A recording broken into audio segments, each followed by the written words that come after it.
Il existe des époques dont nous savons si peu qu'elles semblent se confondre avec le rêve. Loin derrière les grands empires, avant l'écriture, avant les fresques qui ornent les tombeaux, l'humanité a traversé des millénaires obscurs.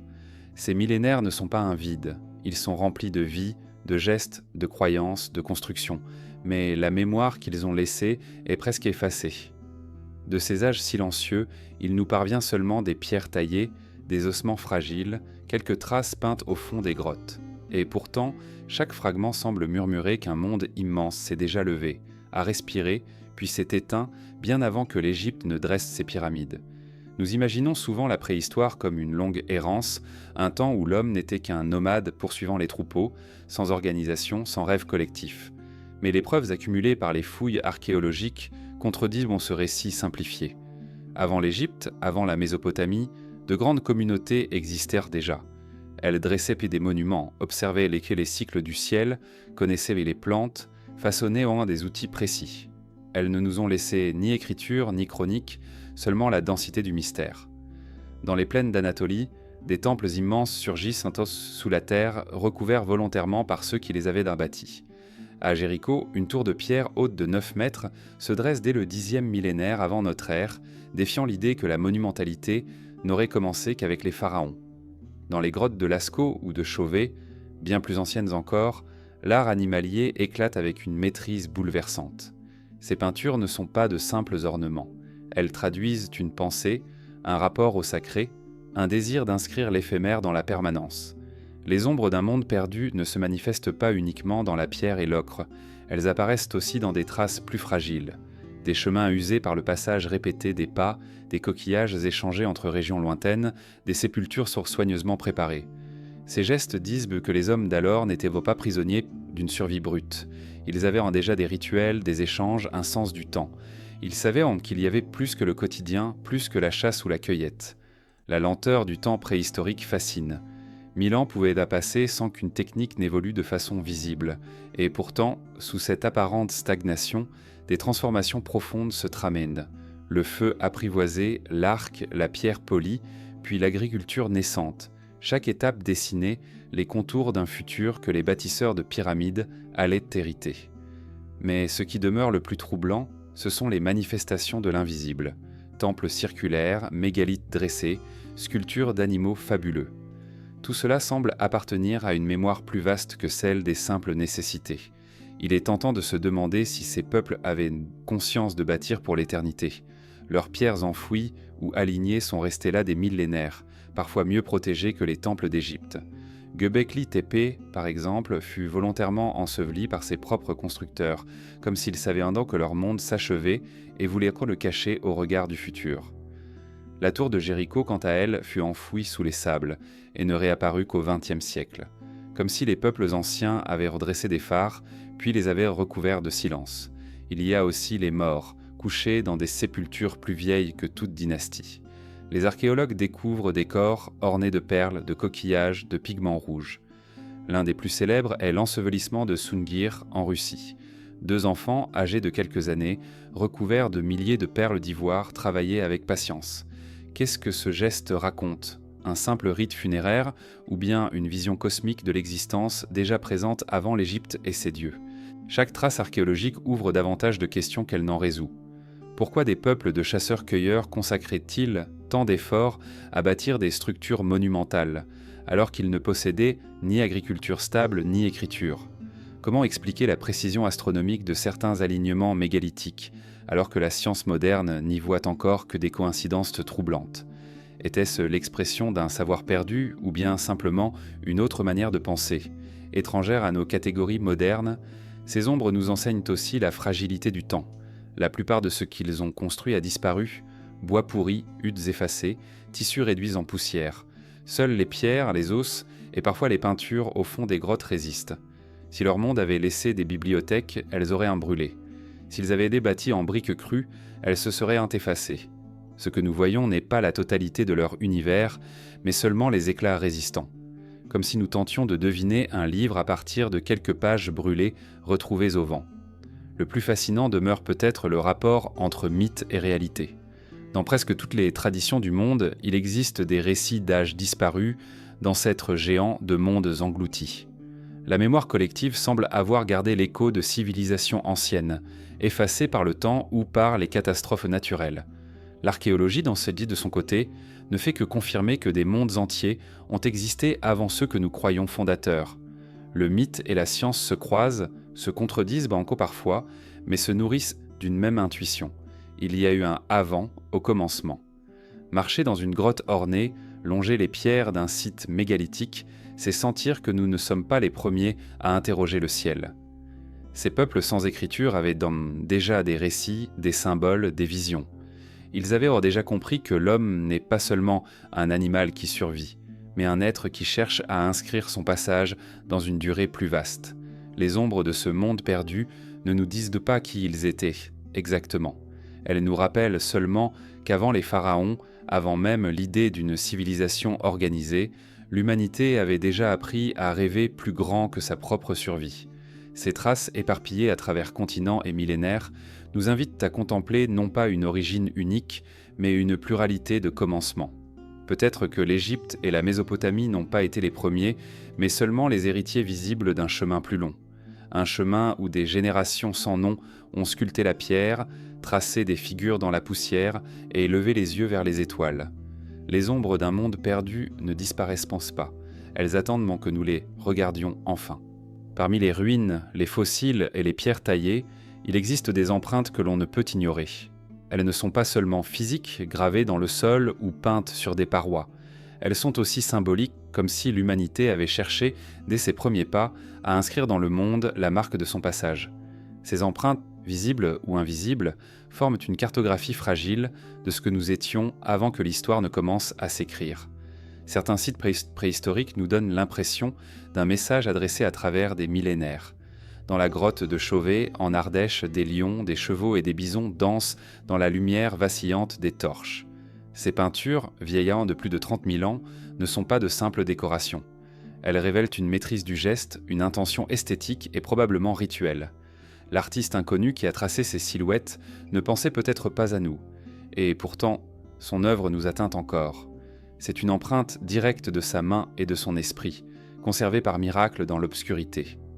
Plus loin, dans le désert de Namibie, des gravures rupestres montrent sans des animaux et des silhouettes humaines, parfois accompagnées d'empreintes de pas stylisées. Comme si l'homme avait voulu se rappeler lui-même, dire « j'étais là ».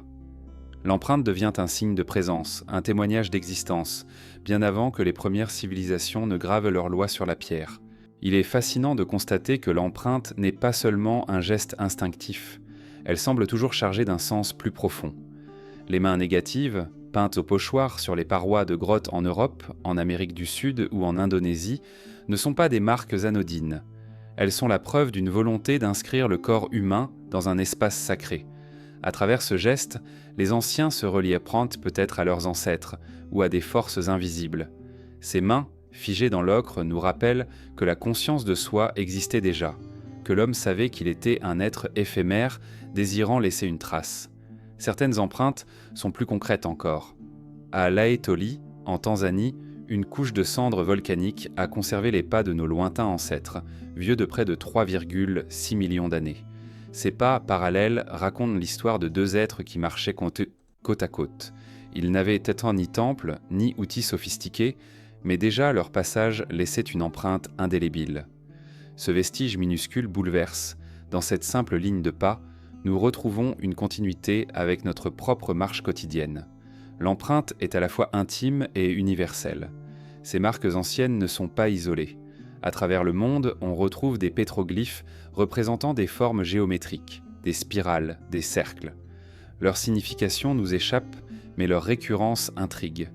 Comment expliquer que des peuples éloignés de milliers de kilomètres aient produit des symboles si similaires ? Était-ce une forme primitive d'écriture, une tentative de dialogue avec le cosmos, ou bien des signes liés à des états de conscience modifiés, comme certains chercheurs l'ont suggéré ? Ces empreintes ne livrent pas leurs secrets, mais elles tracent les contours d'un langage universel oublié. L'empreinte, c'est aussi celle laissée par le travail de la pierre. Bien avant l'âge du bronze, l'homme a façonné des outils taillés avec une précision qui étonne encore. Les biphases du paléolithique, parfaitement symétriques, révèlent une maîtrise technique et une intention esthétique. Ce ne sont pas seulement des objets utilitaires, certains semblent avoir été réalisés pour leur beauté, sans usage pratique évident. Comme si déjà la main cherchait à dépasser la fonction pour atteindre une forme de perfection. Ces outils sont des empreintes de pensée, des reflets de l'esprit qui les a créés. Mais il existe des empreintes plus vastes, celles que l'on ne découvre qu'en prenant du recul. Les alignements mégalithiques, comme ceux de Carnac en Bretagne, témoignent d'un projet collectif immense.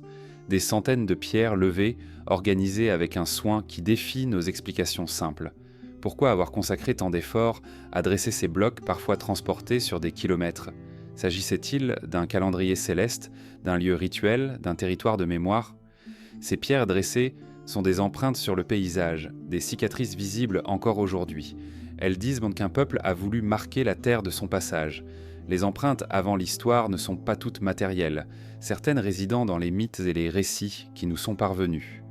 Dans presque toutes les traditions, on retrouve l'idée d'âge ancien, d'un temps où les ancêtres vivaient différemment, plus près des dieux ou des forces de la nature. Ces récits, transmis oralement, sont eux aussi des empreintes. Ils gardent la mémoire déformée de réalités perdues. Peut-être que derrière les histoires de déluges, de géants ou de cités englouties, il y a l'écho de véritables événements préhistoriques. La mémoire de l'eau, en particulier, revient sans cesse. Des mythes de civilisations disparues sous les flots résonnent depuis la Grèce ancienne jusqu'aux traditions amérindiennes. Or, l'archéologie sous-marine révèle que, lors de la montée des océans après la dernière glaciation, des territoires entiers furent engloutis. Des vallées côtières, des villages, peut-être même des sites rituels ont disparu sous les vagues. Les empreintes de ces mondes noyés dorment encore au fond des mers. Leur silence rejoint celui des mythes. Chaque empreinte retrouvée, qu'elle soit un pas fossilisé, une main peinte ou un cercle de pierre, nous rappelle que l'histoire n'a pas commencé d'un coup. Elle s'est préparée dans un long murmure. Avant l'écriture, avant les royaumes, l'humanité laissait déjà des traces conscientes, comme si elle pressentait que le temps allait effacer la plupart de ses gestes. Ces marques sont des messages adressés à personne et pourtant transmis jusqu'à nous. Elles forment une conversation fragile entre les vivants et les morts, entre le passé et l'avenir. Il est troublant d'imaginer que nous aussi, nous laisserons des empreintes qui, un jour, seront incompréhensibles. Des fragments de béton, des satellites échoués, des images gravées sur des disques de métal peut-être découverts par des êtres lointains. De la même manière, les hommes, avant l'Égypte, n'imaginaient pas que leurs gestes survivraient en si longtemps. Ils marchaient peignaient, gravaient et sans le savoir, inscrivaient qu'on sait déjà les premiers mots du récit humain. Ainsi se dessine une continuité. Chaque empreinte, aussi humble soit-elle, devient un pont entre des mondes séparés par des milliers d'années. Elles ne nous livrent pas de réponse définitive, mais elles nous apprennent à écouter. Écouter la main qui a soufflé de la poudre d'ocre autour d'une paume ouverte. Écouter les pas figés dans la cendre, écouter les pierres dressées face au vent. Toutes ces empreintes, avant l'histoire, disent une seule chose. Nous étions déjà là, conscients de l'éphémère, mais déterminés à lutter contre l'oubli. Dans les collines arides du sud-est de l'Anatolie, une butte semblait n'être qu'un relief ordinaire. Pendant des siècles, les bergers y ont conduit leurs troupeaux, ignorant ce qui reposait sous leurs pieds. Ce n'est qu'à la fin du XXe siècle que la Terre, doucement, a révélé l'un des sites les plus bouleversants jamais découverts. Göbekli Tepe, le mont Ventru. Sous cette colline se cachait un complexe monumental, bâti il y a plus de 11 000 ans, bien avant l'invention de l'écriture, bien avant les pyramides et les cités sumériennes. Ici, au seuil du néolithique, l'humanité avait déjà érigé ce que l'on peut appeler le premier temple du monde. Göbekli Tepe bouleverse toutes nos certitudes. L'archéologie classique affirmait que les monuments et les religions organisées étaient le fruit de sociétés agricoles, sédentarisées. Selon cette logique, il fallait d'abord cultiver la terre, bâtir des villages, puis seulement inventer les rituels collectifs et les sanctuaires. Or, le site anatolien inverse l'ordre attendu. Des chasseurs-cueilleurs, vivant encore de gibier et de plantes sauvages, ont mobilisé leurs forces pour ériger des structures colossales. Les pierres dressées qui baissaient de Göbekli Tepe, certaines hautes de 5 mètres et pesant plus de 10 tonnes, témoignent d'une organisation collective et d'une vision spirituelle qui précède de plusieurs millénaires l'aube des civilisations connues. Le cœur du site se compose de vastes enceintes circulaires. Chacune est formée de murs de pierre ou s'insère entre des piliers en forme de T, soigneusement taillés dans le calcaire. 2 de ces piliers dominent le centre de chaque cercle, tels des géants silencieux veillant sur les siècles. Leur surface porte des gravures d'animaux, renards, serpents, sangliers, vautours. Ce bestiaire n'est pas anecdotique. Il évoque un monde symbolique où les hommes projetaient que leurs peurs, leurs espoirs, leur compréhension du cycle de la vie et de la mort. Les archéologues se heurtent à des questions vertigineuses. Comment des communautés sans roues, sans bêtes de trait, ont-elles pu extraire, transporter et dresser de tels monolithes ? Des centaines d'hommes, peut-être des milliers, devaient en coopérer pour déplacer ces pierres massives. Ce chantier révèle une organisation sociale complexe, bien plus élaborée que ce que l'on croyait possible pour des chasseurs-cueilleurs. La simple existence de Göbekli Tepe suggère que la religion, le rituel et le symbolisme collectif ont précédé l'agriculture, peut-être même qu'ils l'ont provoquée.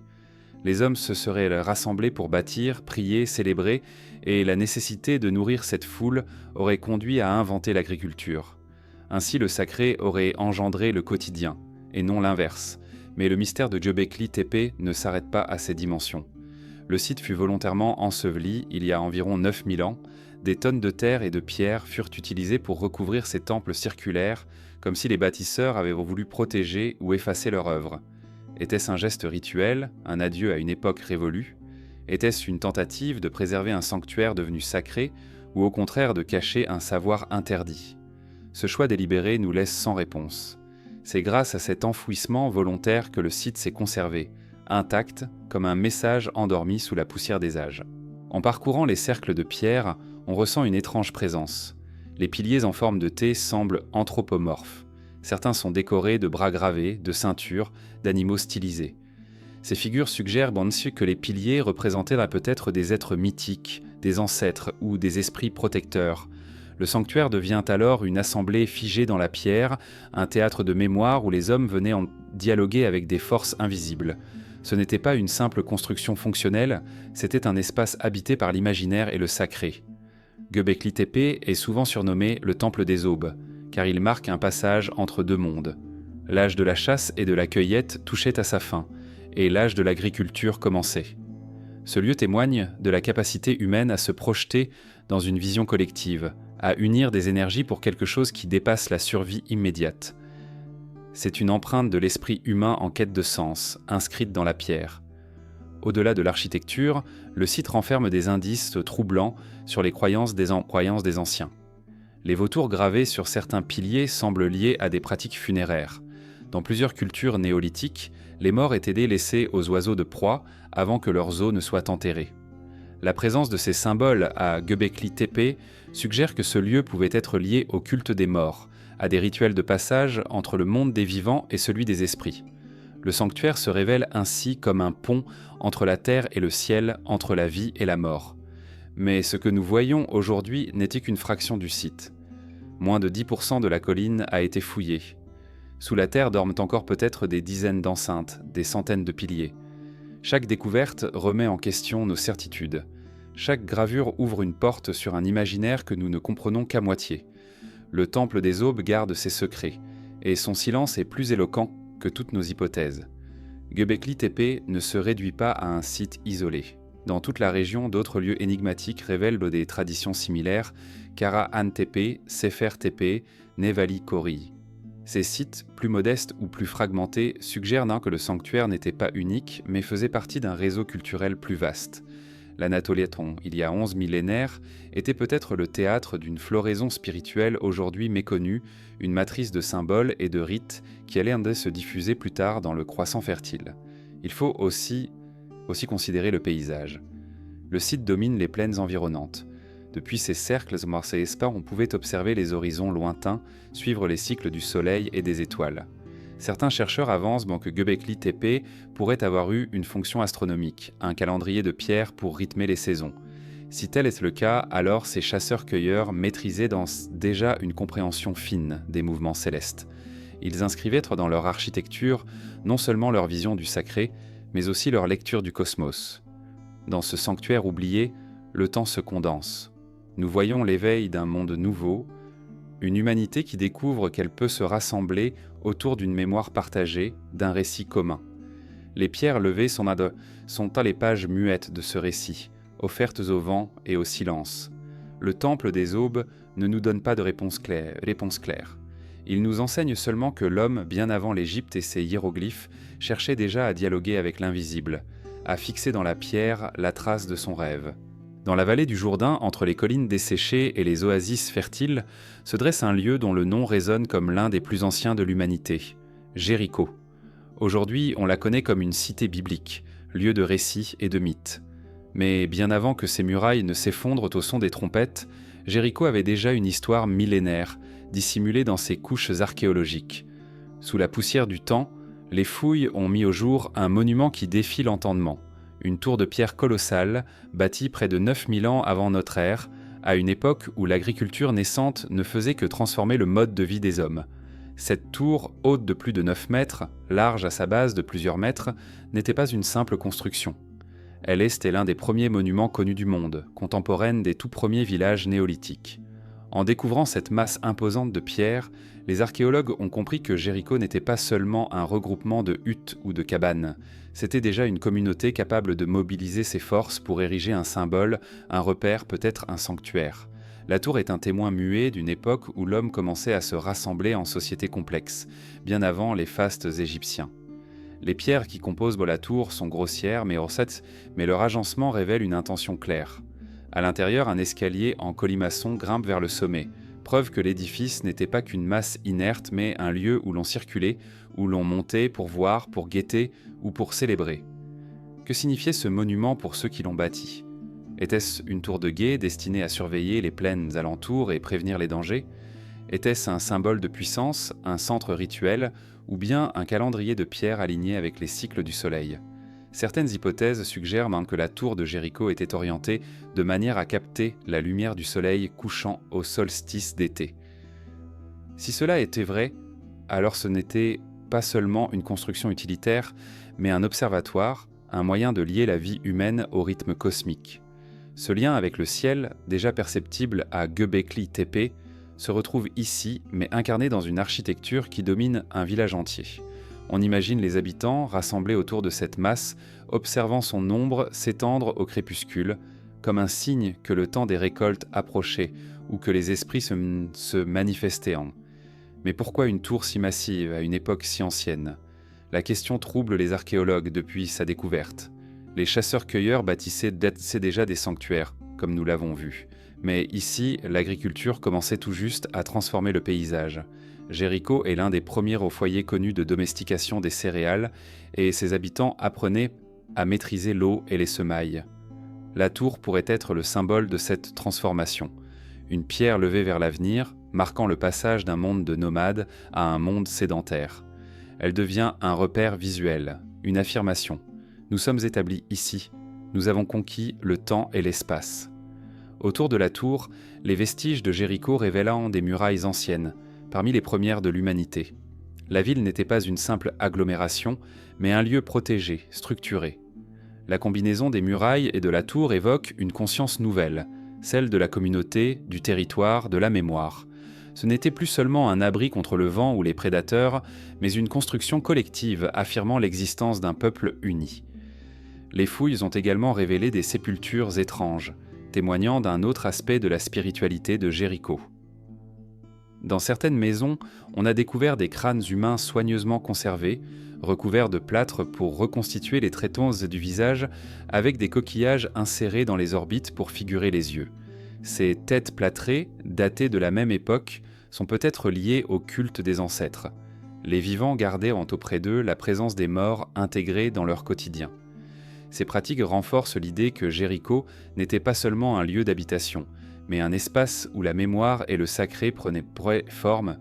Ainsi, la tour de pierre pourrait être comprise comme un point de convergence, à la fois défense, repère astronomique, symbole rituel et monument communautaire. Elle condense les angoisses et les espoirs d'une société en mutation. Ceux qui l'ont bâtie étaient encore proches du monde des chasseurs-cueilleurs, mais déjà ils inventaient les gestes de la ville, de la communauté, de la civilisation. La simple image de cette tour, dressée il y a 11 millénaires, suffit à ébranler nos certitudes. Nous aimons croire que les pyramides d'Égypte ou les ziggourats mésopotamiennes furent les premiers grands monuments. Mais à Jéricho, bien avant ces empires, des hommes anonymes avaient déjà levé des géants de pierre. Leur geste reste silencieux, mais il inscrit une continuité. L'élan vers le monumental n'est pas né dans les royaumes écrits. Il s'enracine dans des villages de pierre, dans des mains qui savaient en déjà construire pour l'éternité. Il est difficile d'imaginer le quotidien autour de la tour. Les habitants cultivaient l'orge et le blé, apprenaient à domestiquer les chèvres, échangeaient en fait des biens avec des régions voisines. Le village était un lieu de vie intense, animé par les cycles des saisons. Mais au centre de cette vie ordinaire, la tour s'élevait, imposante, comme un rappel que la communauté ne se résumait pas à la survie. Elle incarnait autre chose, un lien entre le terrestre et le céleste, entre le présent et les générations à venir. Lorsque l'on contemple la tour aujourd'hui, restaurée en partie par les archéologues, on perçoit encore ce mélange de puissance et de mystère. Les pierres brutes ne parlent pas, mais leur masse raconte une histoire, celle d'hommes qui ont voulu inscrire leur existence dans le temps long, bien avant que des scribes ne gravent les premiers signes sur l'argile. La tour de Jéricho est une empreinte de pierre, une voix venue d'un monde où l'histoire n'avait pas encore de mots. Göbekli Tepe nous montrait des sanctuaires tournés vers les dieux invisibles. Jéricho, lui, révèle une société qui commence à bâtir pour elle-même, pour marquer son territoire et sa mémoire. Ces deux sites, séparés par des centaines de kilomètres, témoignent pourtant d'une même aspiration, dépasser la fragilité de l'instant, inscrire l'humain dans une durée qui échappe à la mort. Les géants de pierre de Jéricho ne se dressent plus, mais leur silence nous parle encore. Il existe des lieux où le temps se suspend, où l'air lui-même semble chargé de mémoire. Les grottes ornées font partie de ces espaces où l'humanité ancienne a déposé une empreinte qui défie encore nos interprétations. Loin avant les premiers royaumes, des mains anonymes ont plongé dans l'obscurité pour peindre, graver, sculpter les parois des cavernes. Ces gestes, accomplis dans le silence souterrain, ont produit un art dont la beauté et la puissance symbolique restent presque incompréhensibles. L'Europe occidentale abrite certaines des grottes les plus célèbres. À Lascaux, en Dordogne, le plafond et les murs se couvrent de chevaux bondissants, de bisons massifs, de cerfs élancés. Les figures s'entrelacent, se superposent, comme si la paroi devenait une scène mouvante où les animaux dansaient à la lueur tremblante des torches. La grotte de Chauvet, découverte plus récemment, nous ramène encore plus loin, 36 000 ans en arrière. Lions, rhinocéros laineux, ours des cavernes y sont représentés avec une précision et une vivacité étonnantes. Chaque trait témoigne d'un regard attentif, d'une main exercée, d'une pensée qui ne se limite pas à l'utilitaire. Mais que signifiaient ces images? Étaient-elles de simples représentations de la faune environnante? Était-ce une tentative de capturer la beauté, comme le ferait un artiste moderne? Ou bien ces fresques appartenaient-elles à un monde rituel, une invocation des forces animales, une magie destinée à assurer la chasse et la survie? Chaque hypothèse reste ouverte, car aucune certitude ne nous relie directement à l'intention de ces peintres disparus. Le mystère réside dans le silence.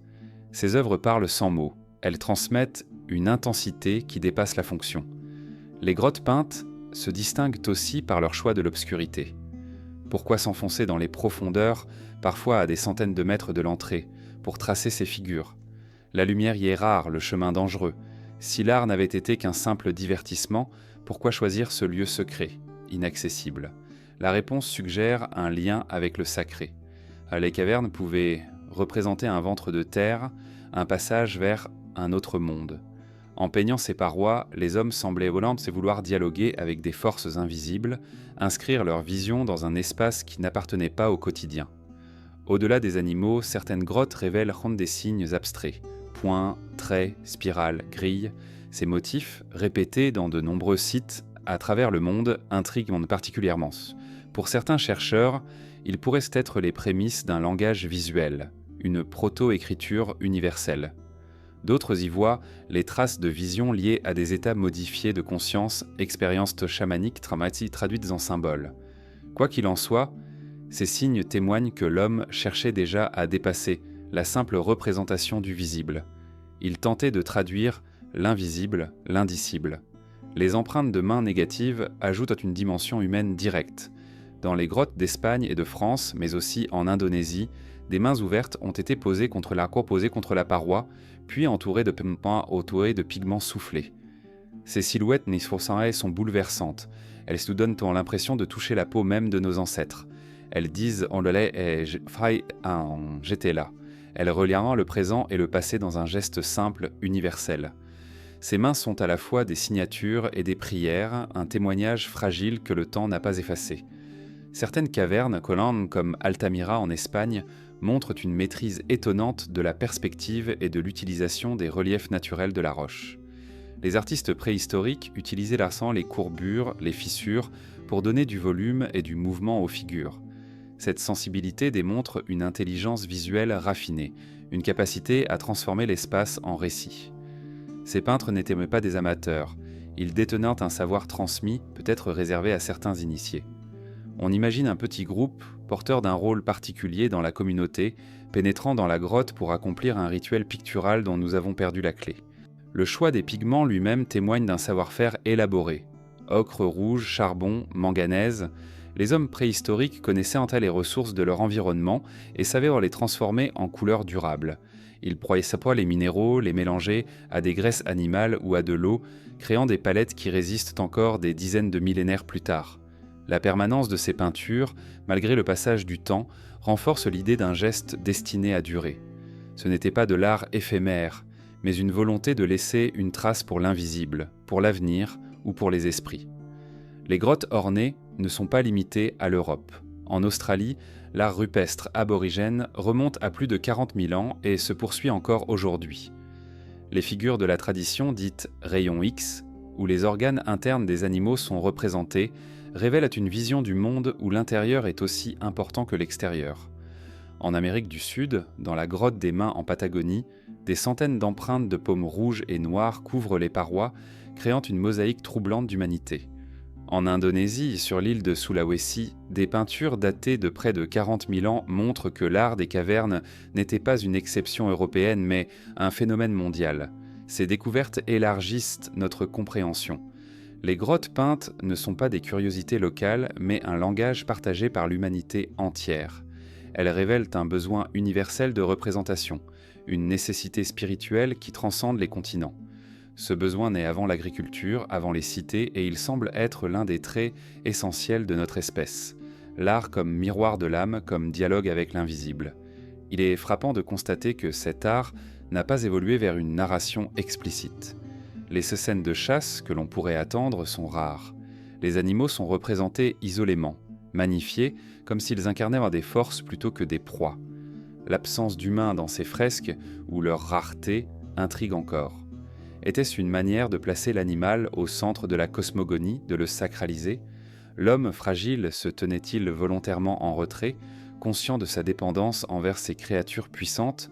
Les grottes peintes nous confrontent à un paradoxe, elles sont à la fois claires et opaques. Claires parce que leur forme parle immédiatement à nos sens, parce que nous reconnaissons chevaux, bisons, lions. Opaques parce que leur signification profonde nous échappe, perdue avec les voix qui les accompagnaient. Elles restent des énigmes, des messages sans traduction, suspendus dans l'obscurité. Entrer dans une grotte ornée, aujourd'hui encore, suscite une émotion difficile à décrire. Le silence, la fraîcheur de la pierre, l'odeur de la terre, tout cela nous enveloppe. À la lueur des lampes, les peintures surgissent comme si elles respiraient encore. On imagine les anciens tenant leurs torches, chantant peut-être, frappant les parois pour écouter résonner les échos. Chaque geste devait être un rituel, une manière d'inscrire la communauté dans un espace plus vaste que le simple présent. Ces cavernes, en sanctuaire naturel, étaient peut-être les premiers temples. Pas construits par la main de l'homme, mais révélés par la nature, puis transformés en lieu de mémoire et de dialogue avec l'invisible.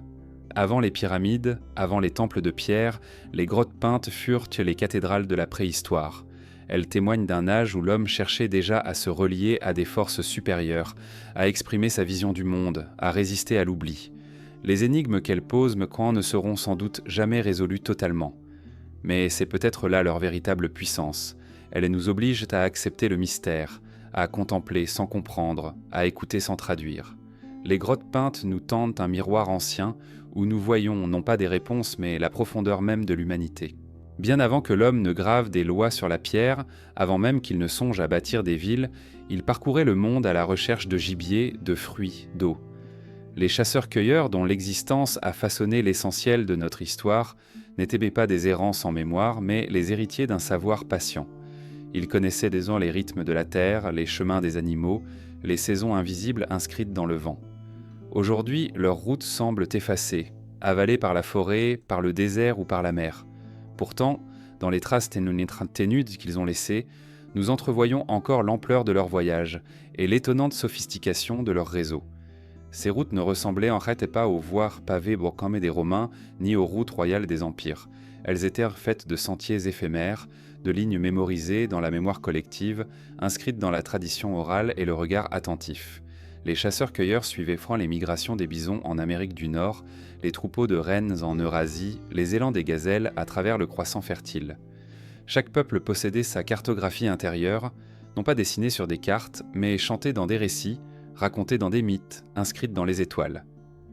Dans le désert australien, les peuples aborigènes ont conservé ce que l'on appelle les songlines, les lignes de chant. Ces itinéraires mythiques qui traversent le continent, reliant points d'eau, collines, Wanesa, vallées. En chantant les histoires des ancêtres, les hommes suivaient densément ces chemins invisibles, capables de s'orienter dans un paysage que d'autres auraient en trouvé uniforme et hostile. Peut-être que, de la même manière, nos lointains ancêtres d'Europe ou d'Asie mémorisaient leur route à travers champs et récits. La voix devenait carte, la mémoire devenait guide. Ces routes oubliées ne servaient pas seulement à se nourrir, elles étaient aussi les vecteurs des échanges. Bien avant l'invention de la monnaie, des coquillages marins ont été retrouvés loin dans les terres, parfois à des centaines de kilomètres des côtes. Du silex d'une région se retrouve dans une autre, transporté à travers vallées et montagnes. Ces indices collisants prouvent que les chasseurs-cueilleurs ne vivaient pas isolés. Ils faisaient partie de réseaux étendus, d'alliances invisibles, de cercles d'échanges qui reliaient déjà des peuples très éloignés.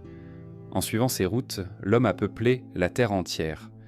Sortis d'Afrique, il y a environ 70 000 ans, nos ancêtres ont traversé le Sinaï, longé les côtes d'Arabie, franchi les rivières et les montagnes pour atteindre l'Asie, l'Europe, puis l'Océanie et les Amériques. Chaque pas de ce voyage est une route perdue, un chemin effacé par le sable ou englouti sous les flots. Lorsque les océans étaient plus bas, des ponts de terre reliaient encore des continents. Le détroit de Bering permettait de passer de Sibérie en Alaska. L'Asie et l'Australie étaient reliés par des archipels et des plaines aujourd'hui noyées. Ces passages furent les routes des premiers explorateurs qui portaient avec eux non seulement des outils et des feux, mais aussi des récits et des croyances. Certaines routes ont été saisonnières. Dans les plaines européennes, les hommes suivaient les cerfs au printemps, puis revenaient vers les forêts en hiver. Leurs campements étaient temporaires, mais comme est souvent repris d'une année sur l'autre, créant une forme de mémoire spatiale. Des foyers, des outils brisés, des ossements témoignent de ces haltes répétées. Chaque vallée, chaque rivière devenait un point familier, un repère dans un monde mouvant. Ces allers-retours tissaient des liens invisibles entre paysages et communautés, entre passé et présent. Les routes des chasseurs-cueilleurs étaient aussi des routes spirituelles.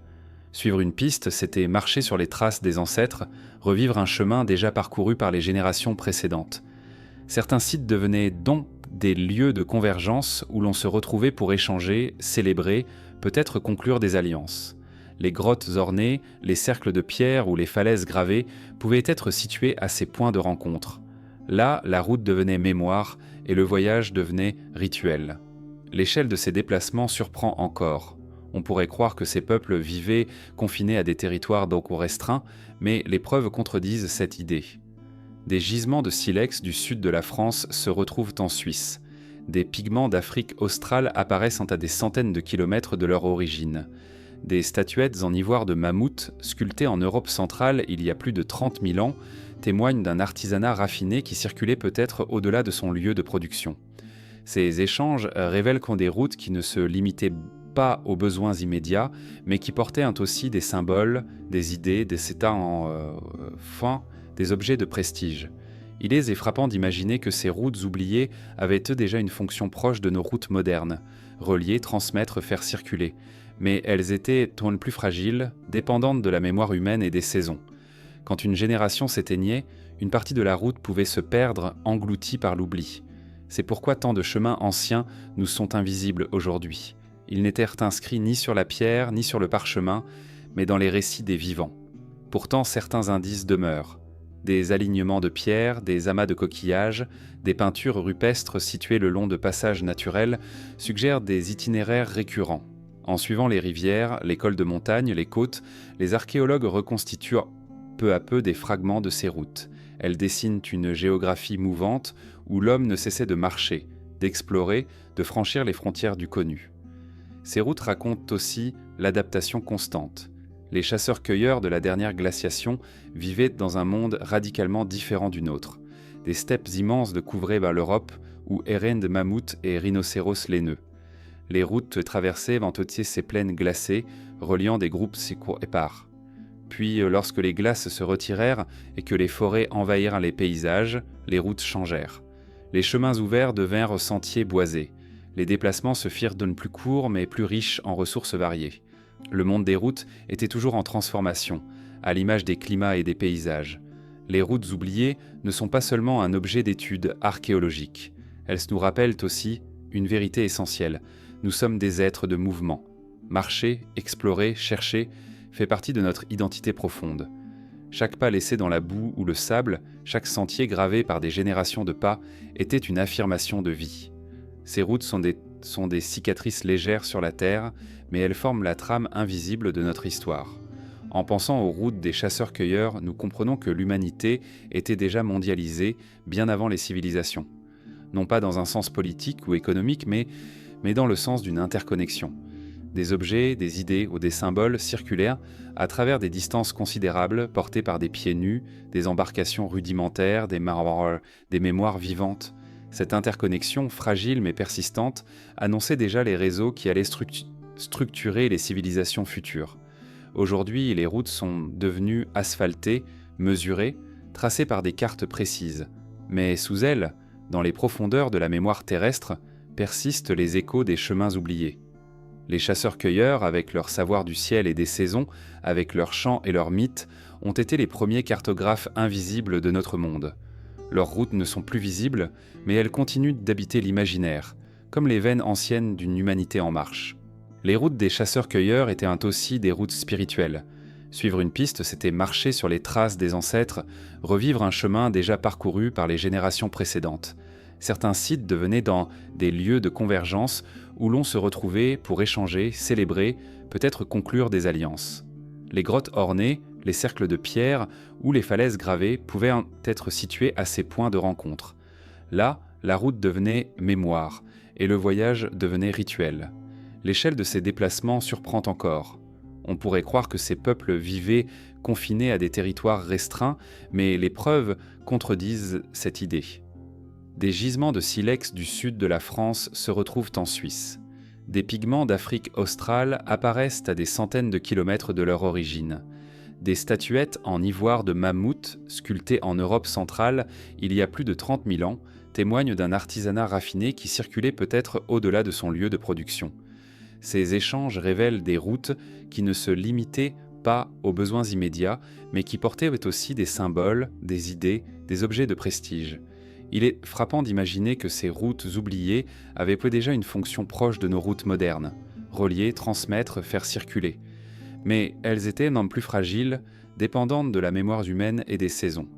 Quand une génération s'éteignait, une partie de la route pouvait se perdre, engloutie par l'oubli. C'est pourquoi tant de chemins anciens nous sont invisibles aujourd'hui. Ils n'étaient inscrits ni sur la pierre, ni sur le parchemin, mais dans les récits des vivants. Pourtant, certains indices demeurent. Des alignements de pierres, des amas de coquillages, des peintures rupestres situées le long de passages naturels suggèrent des itinéraires récurrents. En suivant les rivières, les cols de montagne, les côtes, les archéologues reconstituent en peu à peu des fragments de ces routes. Elles dessinent une géographie mouvante où l'homme ne cessait de marcher, d'explorer, de franchir les frontières du connu. Ces routes racontent aussi l'adaptation constante. Les chasseurs-cueilleurs de la dernière glaciation vivaient dans un monde radicalement différent du nôtre. Des steppes immenses couvraient en l'Europe où erraient en tête mammouths et rhinocéros laineux. Les routes la traversaient pendant ces plaines glacées, reliant des groupes épars. Puis, lorsque les glaces se retirèrent et que les forêts envahirent les paysages, les routes changèrent. Les chemins ouverts devinrent sentiers boisés. Les déplacements se firent plus courts mais plus riches en ressources variées. Le monde des routes était toujours en transformation, à l'image des climats et des paysages. Les routes oubliées ne sont pas seulement un objet d'étude archéologique, elles nous rappellent aussi une vérité essentielle. Nous sommes des êtres de mouvement. Marcher, explorer, chercher fait partie de notre identité profonde. Chaque pas laissé dans la boue ou le sable, chaque sentier gravé par des générations de pas, était une affirmation de vie. Ces routes sont des cicatrices légères sur la terre, mais elles forment la trame invisible de notre histoire. En pensant aux routes des chasseurs-cueilleurs, nous comprenons que l'humanité était déjà mondialisée bien avant les civilisations. Non pas dans un sens politique ou économique, mais dans le sens d'une interconnexion. Des objets, des idées, des symboles circulaient à travers des distances considérables, portés par des pieds nus, des embarcations rudimentaires, des mémoires vivantes. Cette interconnexion fragile mais persistante annonçait déjà les réseaux qui allaient structurer les civilisations futures. Aujourd'hui, les routes dans Aftin sont devenues asphaltées, mesurées, tracées par des cartes précises. Mais sous elles, dans les profondeurs de la mémoire terrestre persistent les échos des chemins oubliés. Les chasseurs-cueilleurs, avec leur savoir du ciel et des saisons, avec leurs chants et leurs mythes, ont été les premiers cartographes invisibles de notre monde. Leurs routes ne sont plus visibles, mais elles continuent d'habiter l'imaginaire, comme les veines anciennes d'une humanité en marche. Lorsque les marées se retirent le long des côtes de Bretagne ou de Cornouailles, il arrive que des pierres étranges apparaissent, dressées dans le sable comme des fantômes de granit. Elles semblent émerger d'un autre temps, vestiges d'un monde englouti. Sous les eaux de l'Atlantique et de la Manche reposent en effet des traces troublantes, des alignements mégalithiques, des cercles de pierre, des structures qui rappellent les sites terrestres de Karnak ou de Stonehenge, mais qui dorment désormais sous la mer. Ces monuments sous-marins racontent une histoire oubliée, celle de peuples qui, bien avant l'Égypte, dressaient déjà des architectures monumentales au bord des rivages. La dernière grande glaciation avait enfermé une grande partie de l'eau terrestre dans les calottes polaires. Le niveau des mers était alors bien plus bas qu'aujourd'hui et d'immenses territoires reliaient les continents. Ce que nous connaissons comme la Manche était une vaste plaine fertile, traversée de rivières, peuplée de forêts et de troupeaux. On appelle cette région disparue le Doggerland. Elle reliait autrefois l'Angleterre au continent européen, formant un vaste territoire où des communautés de chasseurs-cueilleurs s'étaient établies.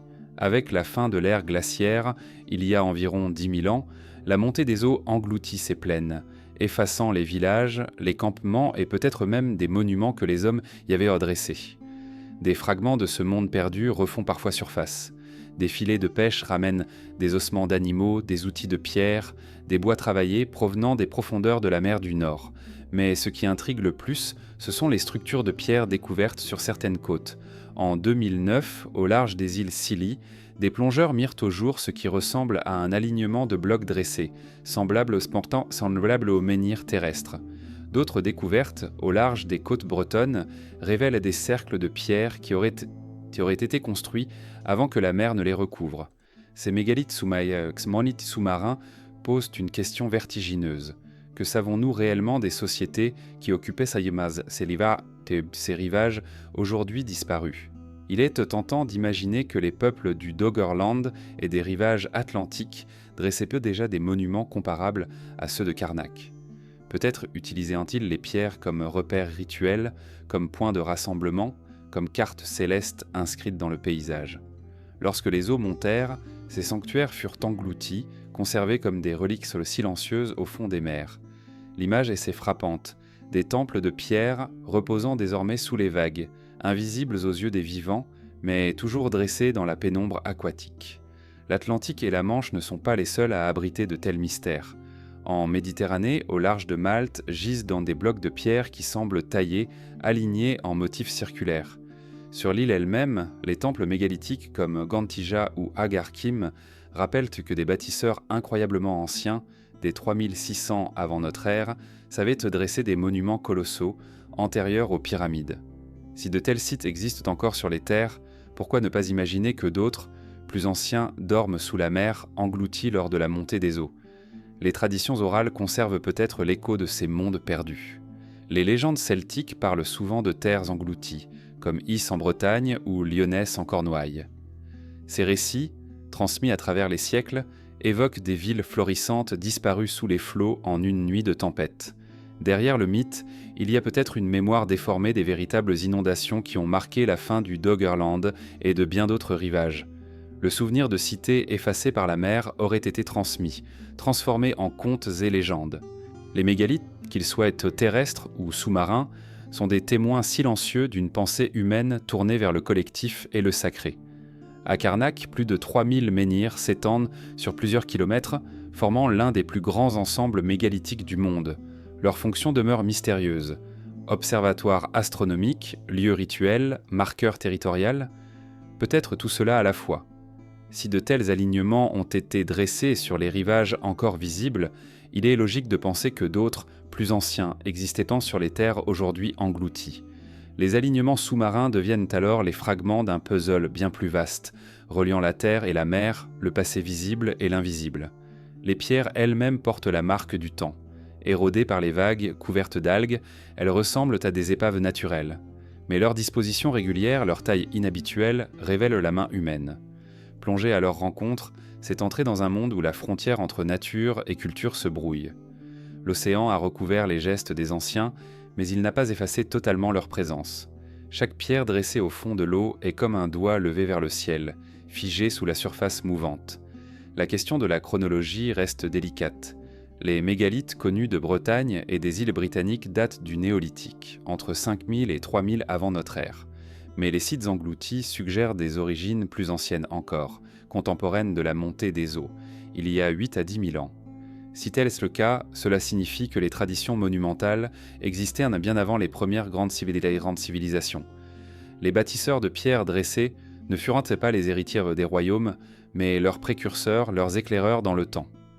En observant ces mégalithes sous-marins, on ne peut s'empêcher de penser à l'Atlantide de Platon, ce continent mythique englouti par les flots. Les parallèles sont troublants, une terre fertile, un peuple disparu, des monuments perdus sous la mer. Bien sûr, l'Atlantide est une légende philosophique, mais elle s'inscrit dans une longue série de récits qui parlent d'un monde effacé par les eaux. L'archéologie confirme que de tels mondes ont bien existé, non pas sous la forme d'empires fabuleux, mais de territoires réels, habités, bâtis, engloutis par la montée inexorable des mers. Ce qui frappe, c'est la permanence du geste. Que les pierres soient dressées dans une plaine, sur une colline ou au bord d'un rivage, elles traduisent une même intention, inscrire dans le paysage un signe durable, un repère face au temps. Les mégalithes sont des empreintes de mémoire. Qu'ils soient dès aujourd'hui visibles à Karnak ou invisibles sous l'océan, ils témoignent d'un désir profond de se relier à l'invisible, de marquer l'espace pour dialoguer avec les générations futures. Les routes des chasseurs-cueilleurs que nous avons évoquées se prolongeaient peut-être par ces pierres comme des balises inscrites dans le sol. Chaque alignement pouvait marquer un passage, une limite, un rendez-vous rituel. Ces routes ne se perderont pas seulement dans les vallées et les forêts, mais se fixaient aussi dans la pierre pour survivre à l'oubli. Et même si la mer les a engloutis, leur présence continue de hanter notre mémoire collective. Aujourd'hui, les plongeurs et les archéologues ne peuvent qu'explorer des fragments reconstitués des formes effacées, mais le mystère demeure entier. Combien de cercles, combien d'alignements dorment encore au fond de la Manche ou de l'Atlantique? Combien de sanctuaires sous-marins attendent d'être découverts? Nous ne possédons qu'une fraction du récit, mais cette fraction suffit à éveiller une intuition. Bien avant l'Égypte, l'humanité dressait déjà des monuments de pierre pour se relier au ciel et à la mer. Et certains reposent désormais dans les profondeurs, comme des temples engloutis des premières aurores. L'eau est à la fois mémoire et oubli. Elle nourrit, elle relie, mais elle recouvre aussi, efface, ensevelit. Depuis la fin de la dernière glaciation, les mers se sont élevées de plus de 100 mètres, engloutissant des continents entiers, des vallées fertiles, des rivages habités. Les hommes qui vivaient là n'ont laissé que peu de traces, mais leur monde demeure enfoui sous les vagues, invisible au regard moderne. Derrière la surface mouvante des océans, il existe peut-être les vestiges des premières communautés, de leurs sanctuaires, de leurs maisons, de leurs mythes. Ce que nous appelons aujourd'hui civilisation engloutie n'est pas une invention de conteurs, mais une réalité géologique et archéologique. Le Doggerland, vaste plaine qui s'étendait entre l'Angleterre et l'Europe continentale, fut l'un de ces territoires disparus. Durant des millénaires, il abritait des forêts, des marais, des rivières. Les hommes y chassaient sur le renne, y pêchaient, y dressaient sans doute des campements durables. Puis de peu à peu, la mer du Nord s'avança, recouvrant d'abord les vallées, puis les plateaux, jusqu'à effacer tout un monde.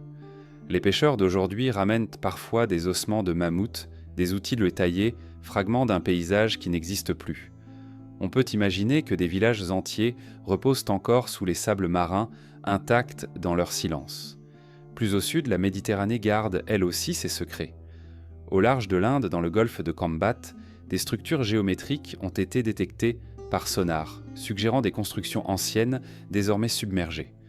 En Grèce, près de Pavlopétrie, une cité engloutie datant d'environ 5000 ans gît sous quelques mètres d'eau, avec ses rues, ses maisons, ses tombes encore visibles. À Atlitiam, au large d'Israël, on a découvert les restes d'un village néolithique, figé sous les vagues depuis 7000 ans. Des maisons de pierre, un puits, des squelettes étendus comme s'ils dormaient encore.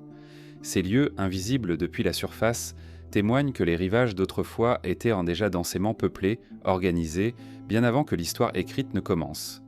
Les mythes eux-mêmes gardent l'empreinte de ces disparitions.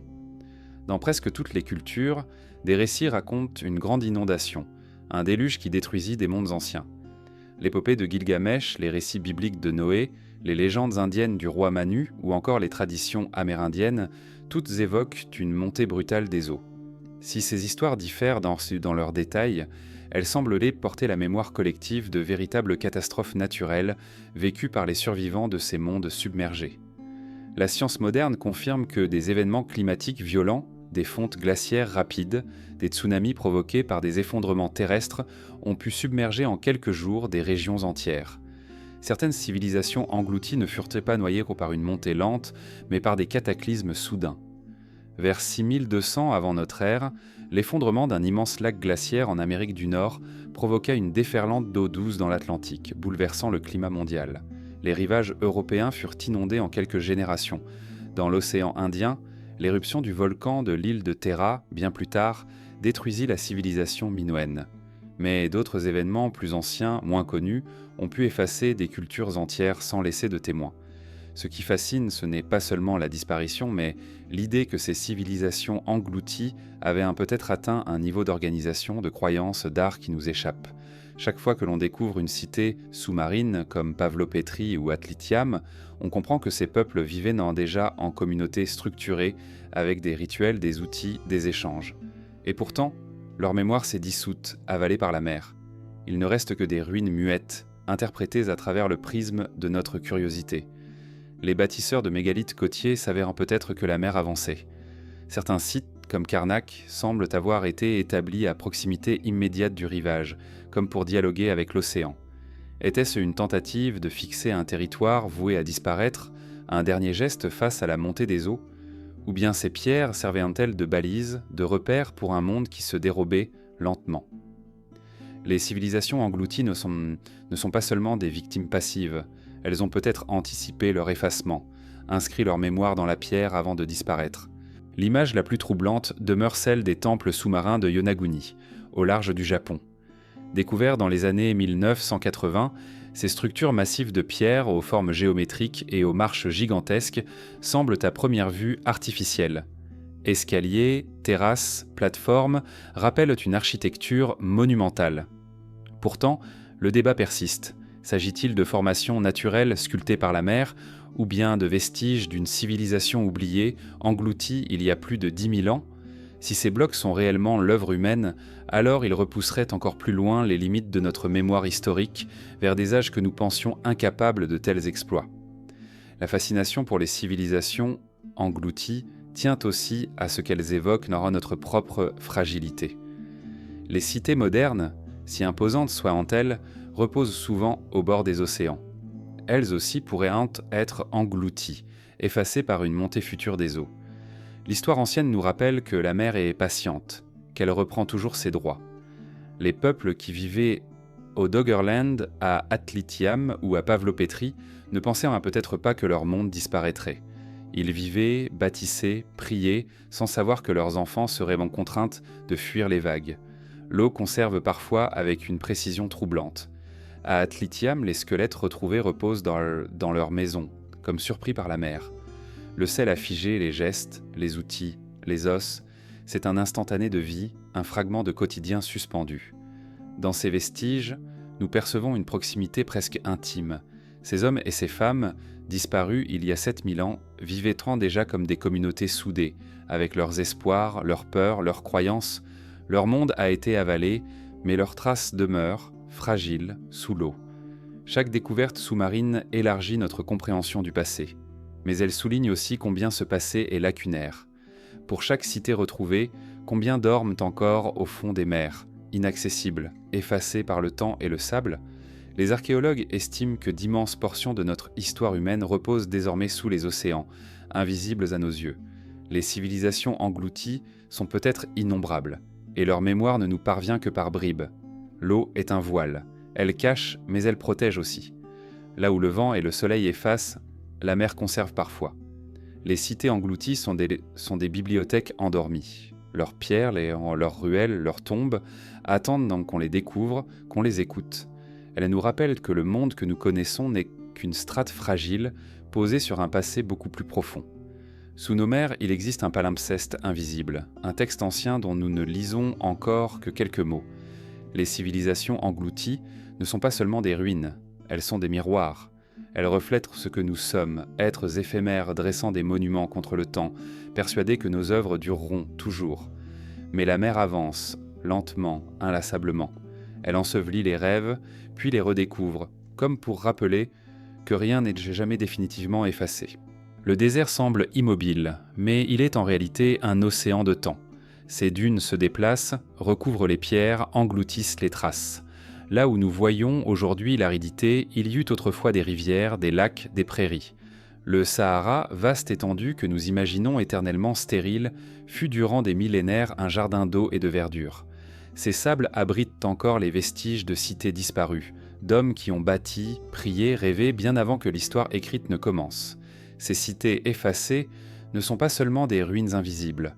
Elles sont le souvenir fragile de mondes engloutis par la poussière, des mondes qui, bien avant l'Égypte, donnaient déjà forme à la civilisation. Les peintures rupestres du Tassili Nadjer dans le Sahara algérien révèlent un univers oublié. Sur les parois des grottes, des milliers de figures témoignent d'un temps où le désert était fertile. Girafes, éléphants, troupeaux de bovidés, scènes de chasse et de danse, silhouettes humaines ornées de parures, tout cela montre un Sahara verdoyant, parcouru par des hommes qui connaissaient l'abondance et la célébration. Les artistes de ces fresques vivaient il y a plus de 8000 ans. Ils peignaient un monde luxuriant, bien avant que les vents brûlants ne transforment la région en une mer de sable. Leurs œuvres sont les archives d'une mémoire climatique, mais aussi d'une mémoire culturelle. Elles disent que des sociétés complexes, organisées, habitaient en ces terres aujourd'hui désertes. Le Sahara fut le berceau de cultures dont nous avons presque tout oublié. Des tumulus, des cercles de pierre, des sépultures monumentales parsèment encore ces immensités. Beaucoup sont effacés par le sable, d'autres à peine visibles depuis le ciel. Ces architectures, parfois comparées à de petits mégalithes, rappellent que les peuples du désert bâtissaient pour durer, inscrivant leur mémoire dans la pierre malgré la fragilité du climat. Chaque tombe, chaque cercle, est une voix qui s'élève du silence, rappelant que ces étendues n'ont pas toujours été vides. Plus à l'est, dans les confins du Sahara égyptien, les fouilles du site de Nabta Playa révèlent un autre mystère. Il y a près de 7000 ans, bien avant les pyramides de Gizeh, des communautés de pasteurs nomades y dressaient des cercles de pierre alignés avec les solstices et les étoiles. Ce lieu, perdu dans une cuvette désertique, servait de calendrier astronomique et de sanctuaire rituel. On y a retrouvé des sépultures de bovidés, enterrés avec soin, comme s'ils étaient sacrés. Nabta Playa montre que l'observation du ciel, le symbolisme, la monumentalité existaient déjà dans le désert, anticipant de plusieurs millénaires les traditions égyptiennes. Le désert n'a pas seulement recouvert des sanctuaires, il a effacé des villes entières. Hérodote, l'historien grec, parlait déjà de cités perdues dans les sables libyens, des peuples dont les ruines auraient été englouties par les tempêtes. Les caravanes arabes du Moyen-Âge rapportaient elles aussi l'existence de murs, de portes et de pierres sculptées surgissant du sable pour disparaître ensuite. Beaucoup de ces récits furent donc considérés comme des légendes, mais l'archéologie moderne redécouvre des fragments confirmant leur réalité. Dans le désert de Nubie, au sud de l'Égypte, d'anciennes cités furent bâties le long du Nil, et certaines contemporaines en ligne des tout premiers royaumes. Lorsque le fleuve changea de cours et que les sables avancèrent, elles furent abandonnées, puis oubliées. Des murs de briques crues, des temples modestes, des nécropoles silencieuses demeurent ensevelies. Ces cités, moins spectaculaires que les grandes capitales pharaoniques, témoignent pourtant d'un monde en transition, entre nomadisme et sédentarité, entre mythe et histoire. Le désert garde aussi la mémoire des routes caravanières les plus anciennes. Avant que les pharaons ne construisent leurs armées et leurs navires, des peuples traversaient déjà le Sahara pour échanger sel, or, pierres rares. Ces routes, aujourd'hui effacées, suivaient que les étoiles et les points d'eau, reliant oasis à oasis. Chaque puits, chaque ombre de palmier devenait une étape vitale. Autour de ces haltes, de petits villages surgissaient, parfois grandissaient, puis disparaissaient avec l'épuisement de la source. Le désert se souvient de ces routes, mais nous n'en voyons plus que les pierres éparses, les tessons de poterie, les traces de foyers abandonnés. Ce qui rend le désert si mystérieux, c'est qu'il conserve autant qu'il efface. Le sable, en recouvrant les cités, les protège parfois de la destruction. Ainsi, certains sites d'Hérault se retrouvent figés dans un état presque intact, comme si le temps avait été suspendu. Mais leur découverte reste rare, car l'océan de dunes est immense. On estime que d'innombrables ruines dorment encore sous le Sahara invisibles, attendant que le hasard ou les technologies modernes les révèlent. Les satellites commencent à détecter des structures géométriques enfouies, dessinant des plans de villages et de temples qui n'ont pas encore été fouillés. Le désert, loin d'être vide, est un immense livre fermé. Les cités effacées par le désert posent une question fondamentale. Quelle fut leur influence sur les civilisations ultérieures ? L'Égypte, qui surgit sur les rives du Nil il y a 5000 ans, hérita sans doute d'une longue mémoire du Sahara verdoyant. Les pasteurs de Nabta Playa, les artistes du Tassili, les bâtisseurs de tumulus ont transmis par des voies invisibles des symboles et des savoirs. Peut-être que l'idée même de dresser des monuments pour dialoguer avec le ciel provient de ces traditions désertiques. Ainsi, le désert n'est pas un vide précédant l'Égypte, mais une matrice, un creuset où s'élaboraient d'enfant déjà les gestes de la civilisation. Ce que nous appelons aujourd'hui oubli est peut-être simplement un passage. Les cités du désert, effacées par les sables, ne sont pas disparues sans trace. Elles survivent dans les récits, dans les fresques rupestres, dans les pierres couchées sous les dunes. Leur mémoire se glisse aussi dans nos mythes. Les villes perdues, les royaumes de sable, les caravanes fantômes. Ces histoires s'en résonnent comme les échos lointains d'un monde qui fut bien réel. Lorsque le vent se lève dans le Sahara et que les dunes changent de forme, il est possible que des fragments de murs, de statues, de poteries refassent surface pour disparaître de nouveau le lendemain. Le désert joue avec la mémoire humaine, révélant et effaçant comme un gardien jaloux. Ces cités effacées demeurent présentes dans ce jeu d'apparition. Elles rappellent que l'homme a toujours voulu bâtir, même dans les paysages les plus fragiles, et que le sable est à la fois l'allié et l'ennemi de cette ambition. Ces ruines invisibles ne sont pas seulement des vestiges archéologiques, elles sont des miroirs pour nous. Elles montrent la fragilité de toute œuvre humaine face aux forces du climat, mais elles témoignent aussi d'un désir universel de durée. Le désert efface, mais il conserve l'essentiel. L'écho des vies passées, inscrites dans ces pierres, ces parois peintes, ces sables mouvants. Les cités effacées du désert ne nous livrent pas leurs secrets, mais elles murmurent encore, sous le souffle du vent, que l'histoire humaine est bien plus ancienne, bien plus vaste que ce que nous croyons. Bien avant que l'écriture ne fixe les récits sur la pierre ou l'argile, les mythes voyageaient à travers la voix des conteurs. Ils passaient tôt de bouche en bouche, d'un feu de camp à l'autre, d'une génération à la suivante. Ces récits n'étaient pas de simples histoires. Ils constituaient une mémoire collective, une archive vivante des expériences passées. Dans leurs images poétiques et leurs symboles, ils portaient peut-être les souvenirs des catastrophes, des bouleversements, des mondes effacés. Les mythes de l'aube, transmis depuis les profondeurs du temps, sont comme les murmures des survivants qui ont tenté de donner un sens à ce qu'ils avaient vécu. Presque toutes les cultures conservent l'écho d'un déluge primordial. Dans l'épopée de Gilgamesh, rédigée à Sumer au IIIe millénaire avant notre ère, Utanapishtim raconte comment les dieux décidèrent d'anéantir l'humanité par les eaux, et comment il fut sauvé grâce à une arche construite sur l'ordre divin. Des siècles plus tard, la Bible reprit ce motif dans l'histoire de Noé. Mais d'autres traditions, éloignées de milliers de kilomètres, rapportent le même souvenir. En Inde, le sage Manu est averti par un poisson sacré d'une inondation imminente et construit un bateau pour survivre. Dans les Andes, les légendes parlent d'un grand déluge qui noya les montagnes. Chez les peuples amérindiens, des récits de grandes eaux reviennent encore et encore. Comment expliquer cette récurrence planétaire ?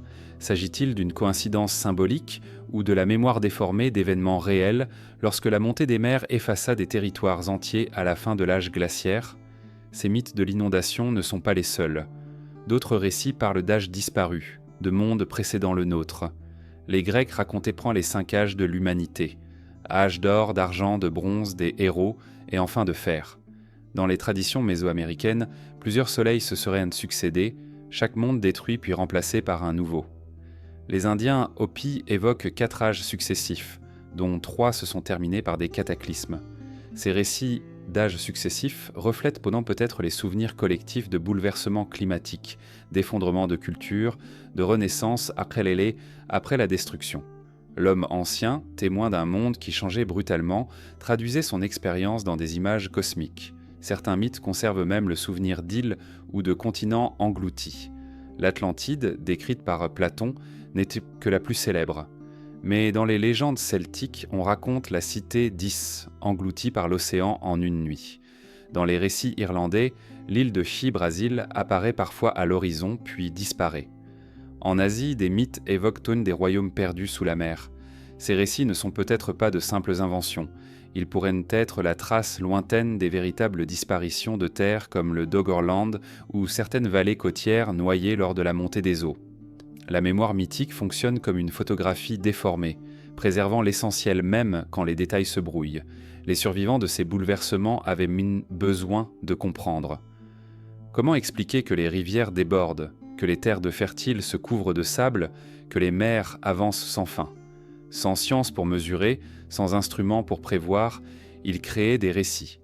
Ces récits n'étaient pas des illusions, mais des traductions symboliques de réalités vécues. En transformant l'expérience en mythe, ils donnèrent du sens, ils inscrivaient le chaos dans un ordre narratif. Ainsi, la destruction devenait punition des dieux, le déluge devenait purification, la disparition d'un monde annonçait la naissance d'un autre. Les mythes de l'aube ne parlent pas seulement de catastrophes, ils gardent aussi la mémoire des savoirs anciens. Dans de nombreuses tendres traditions, des êtres venus du ciel ou des mers enseignent aux hommes les arts de la civilisation. Cultiver, bâtir, écrire, compter. En Mésopotamie, le dieu poisson Oannès surgit des flots pour transmettre aux hommes les sciences. En Amérique centrale, le dieu Quetzalcoatl apporte le maïs et l'organisation sociale. En Égypte, Thoth, le maître de l'écriture et du temps, enseigne aux hommes les arts sacrés. Derrière ces figures mythiques, il est possible qu'il y ait le souvenir de peuples voyageurs, porteurs de savoir, qui ont marqué de leur passage les sociétés naissantes. Les mythes conservent aussi des images astronomiques. Le ciel avec ses étoiles immuables et ses constellations était un livre pour les anciens. Ils y lisaient les saisons, les directions, mais aussi des récits. Les traditions orales racontaient la naissance des étoiles, les combats des constellations, les cycles lunaires. Ce savoir était intégré dans les mythes, transmis avec les histoires des ancêtres. Ainsi, le récit et l'observation se mêlaient, l'imaginaire et la science s'entrelaçaient. Peut-être que certains alignements de mégalithes, comme à Nabta Playa ou à Stonehenge, étaient des rampes les prolongements de ces récits, des mythes sculptés dans la pierre orientés vers les astres. Un autre aspect troublant est la cohérence de certains motifs symboliques. Le serpent, par exemple, apparaît dans d'innombrables traditions comme gardien des eaux, force du chaos ou symbole de renaissance.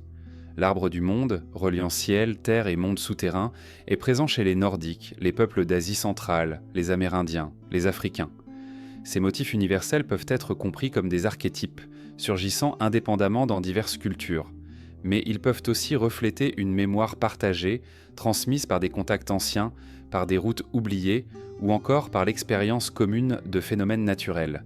Les mythes de l'aube sont à la fois mémoire et transformation. Ils ne conservent pas les faits bruts, mais les habillant de symboles pour les rendre transmissibles. Ce qui nous trouble, c'est qu'à travers ces voiles, nous reconnaissons parfois des échos d'événements réels. Les peuples qui racontaient le déluge n'inventaient pas nécessairement, ils se souvenaient d'avoir vu la mer avancer, d'avoir perdu des terres, d'avoir survécu à une inondation. Leur récit, poétique et sacré, est devenu un mythe fondateur répété encore et encore jusqu'à nous. En écoutant ces récits anciens, nous percevons la voix des survivants. Ils parlent de perte, mais aussi de continuité. Chaque mythe est une tentative de relier ce qui a été détruit à ce qui renaît.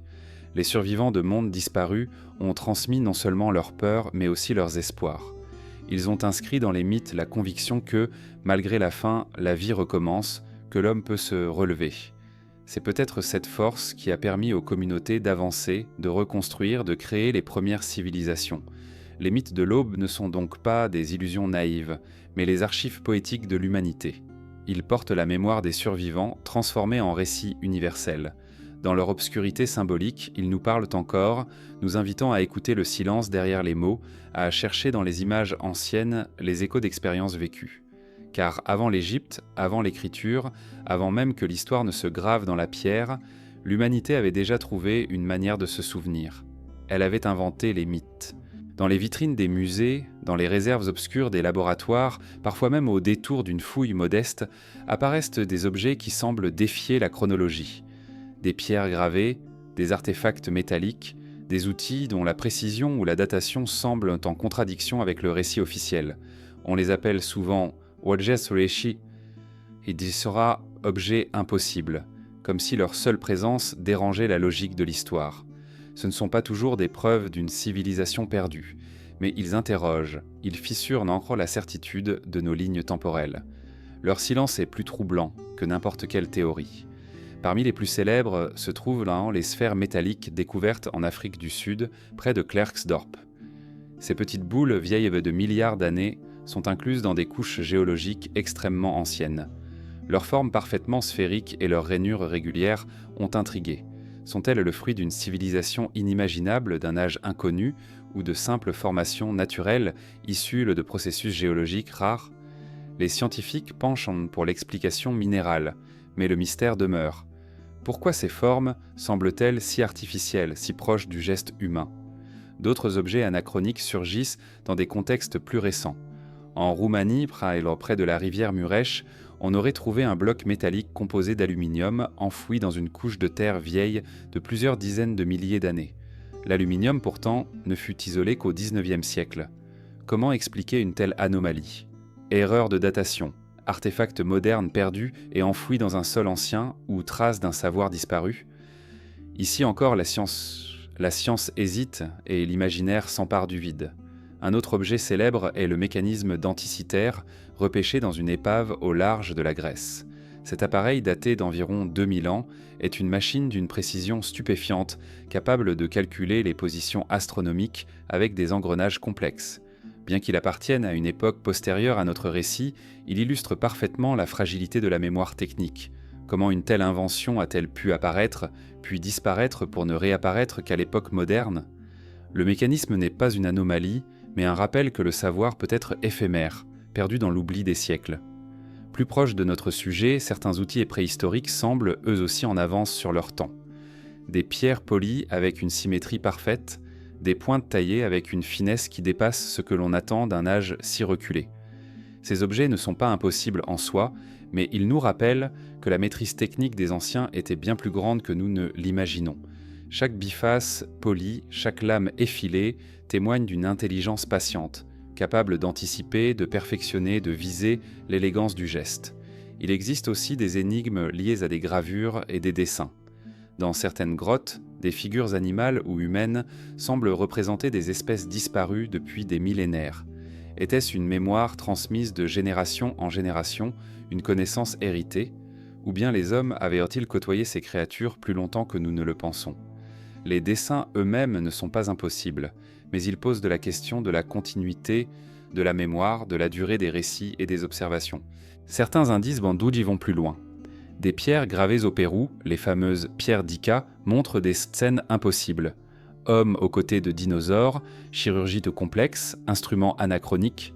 La plupart des chercheurs considèrent ces pierres comme des faux modernes, œuvres de faussaires habiles.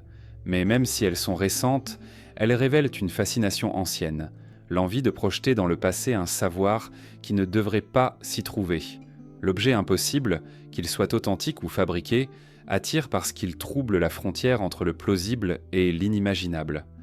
En Russie, dans les montagnes de l'Oural, des chercheurs auraient découvert de minuscules spirales métalliques, parfois plus petites qu'un millimètre, enfouies dans des couches de sol datées de plusieurs dizaines de milliers d'années. Leur régularité géométrique rappelle des objets manufacturés. Là encore, les interprétations divergent. Sont-ce des fragments de technologie moderne tombés dans le sol et mal datés, ou bien témoignent-ils d'un savoir ancien dont nous avons perdu la trace ? Ce qui rend ces objets si fascinants, ce n'est pas seulement leur étrangeté, mais la manière dont ils ouvrent une faille dans notre perception du temps. L'histoire humaine nous semble linéaire, un progrès continu de la pierre taillée à l'ordinateur, mais chaque objet impossible nous rappelle que le savoir peut être accidentel, qu'il peut surgir, briller un instant, puis disparaître sans laisser de descendance. Les civilisations anciennes ont peut-être connu des éclats de génie, vite effacés, que nous redécouvrons parfois dans l'incompréhension. Les traces anachroniques ne sont pas toutes matérielles, elles se trouvent aussi dans les mythes et les textes. Des récits antiques parlent décemment de machines volantes, de miroirs magiques, d'armes terrifiantes. L'Inde ancienne évoque les Vimana, chars célestes capables de parcourir le ciel. Les Grecs parlaient d'automates, de statues mouvantes, forgées par Héphaïstos. Ces récits ne sont pas des preuves de technologie ancienne, mais des symboles qui montrent que l'imaginaire technique existait déjà. L'homme, même il y a plusieurs millénaires, savait rêver de machines qui dépassaient son époque. Le danger face à ces objets et récits est de céder aux illusions faciles. Chaque anomalie devient le support d'hypothèses extravagantes. Civilisation disparue, voyageurs du temps, influence extraterrestre. Ces explications spectaculaires séduisent parce qu'elles offrent des réponses simples à des énigmes complexes. Pourtant, le véritable mystère est peut-être plus subtil. Il réside dans la capacité humaine à inventer, à expérimenter, à atteindre ponctuellement un niveau de savoir qui dépasse les limites supposées de son temps. Ces objets impossibles et ces traces anachroniques jouent un rôle particulier dans notre mémoire. Ils ne réécrivent pas l'histoire, mais ils rappellent que notre compréhension est toujours partielle. Ils sont comme des éclats de miroirs brisés. Chaque fragment reflète une vérité, mais aucun ne nous donne l'image entière. Leur étrangeté nous oblige à rester humbles, à admettre que le passé n'est pas une ligne simple, mais une mosaïque de possibles, dont beaucoup nous échappent encore. Dans une vitrine poussiéreuse, dans le tiroir d'un musée oublié, dans les archives d'une fouille ancienne, dorment sans doute encore des objets de ce genre. Certains seront expliqués, replacés dans leur contexte, d'autres continueront de troubler, de susciter des doutes, de nourrir des récits. Leur rôle n'est pas de nous donner des certitudes, mais de maintenir vivant le sentiment du mystère. Car l'histoire de l'humanité n'est pas seulement celle des empires et des monuments. Elle est aussi faite de traces minuscules, de gestes énigmatiques, de savoirs effacés. Les objets impossibles ne prouvent pas que nous nous trompons sur tout, mais ils nous rappellent que nous ne savons pas tout. Ils laissent entrouverte une porte vers l'inconnu, une faille par laquelle le passé nous regarde encore, avec son silence et ses ombres. Et ce silence parfois en dit davantage que les chronologies établies. Bien avant que les scribes ne tracent leurs premiers signes, avant que les calculs ne soient consignés sur des tablettes d'argile, des hommes levaient déjà les yeux vers le ciel. La voûte étoilée était leur livre, un manuscrit de lumière déroulé chaque nuit, immuable et pourtant changeant. Les peuples sans écriture, dispersés sur tous les continents, savaient en lire ce livre silencieux. Ils n'avaient pas besoin d'alphabet pour y trouver des repères, pour y inscrire leurs mythes, pour y puiser des calendriers. L'astronomie est peut-être la plus ancienne des sciences, née de la patience des veilleurs, de ceux qui observaient ainsi la lente danse des astres depuis des millénaires. Dans les déserts, dans les steppes, dans les forêts, l'humanité a toujours été entourée par le ciel. Les étoiles guidèrent les chasseurs dans la nuit, les voyageurs sur les routes invisibles. La lune marquait les rythmes des marées, des semailles, des naissances. Le soleil, avec ses solstices et ses équinoxes, dessinait les saisons. Sans écriture, les peuples anciens possédaient pourtant une mémoire astronomique, transmise oralement, inscrite dans les rituels et dans les pierres. À Nabta Playa, au cœur du Sahara aujourd'hui aride, des pasteurs dressèrent il y a plus de 7000 ans un cercle de pierres. Aligné avec les levées du soleil lors du solstice d'été, ce site servait de calendrier céleste. Les hommes qui l'ont bâti observaient attentivement le ciel, reliant les mouvements du soleil au cycle de la pluie et de la végétation. Dans ce désert, autrefois verdoyant, l'astronomie n'était pas une abstraction, c'était une question de survie. Connaître le retour des saisons, c'était assurer la subsistance des troupeaux et la sécurité des communautés. En Europe, les alignements mégalithiques de Karnak en Bretagne témoignent eux aussi d'une relation intime avec le ciel. Des milliers de menhirs s'étendent sur plusieurs kilomètres, disposés selon des lignes qui semblent correspondre à des orientations solaires et lunaires. Certains chercheurs y voient un immense observatoire capable de marquer les cycles longs de la Lune, comme le cycle de 18 ans du nœud lunaire. Si cela est vrai, alors les bâtisseurs de Karnak possédaient une connaissance astronomique d'une précision étonnante, transmise sans écriture, seulement par l'expérience et la mémoire des générations. Plus au nord, à Stonehenge, les grands trilithes dressés marquent avec exactitude le lever du soleil au solstice d'été et son coucher au solstice d'hiver. Ce monument, construit en plusieurs étapes il y a plus de 4000 ans, est l'exemple le plus célèbre d'une architecture céleste. Les pierres ne sont pas seulement des blocs dressés, elles sont des repères astronomiques, des balises fixant dans la pierre la danse du soleil. Mais Stonehenge n'est pas une exception. Dans toute l'Europe, de l'Arctique, de l'Irlande à la Scandinavie, des cercles de pierre orientés vers les points cardinaux où les solstices montrent une même attention au ciel. Les peuples sans écriture observaient aussi les étoiles elles-mêmes. Les constellations, que nous croyons universelles, sont en réalité des récits culturels transmis par la mémoire. Les Grecs voyaient un chasseur dans Orion, mais d'autres traditions le nommaient différemment.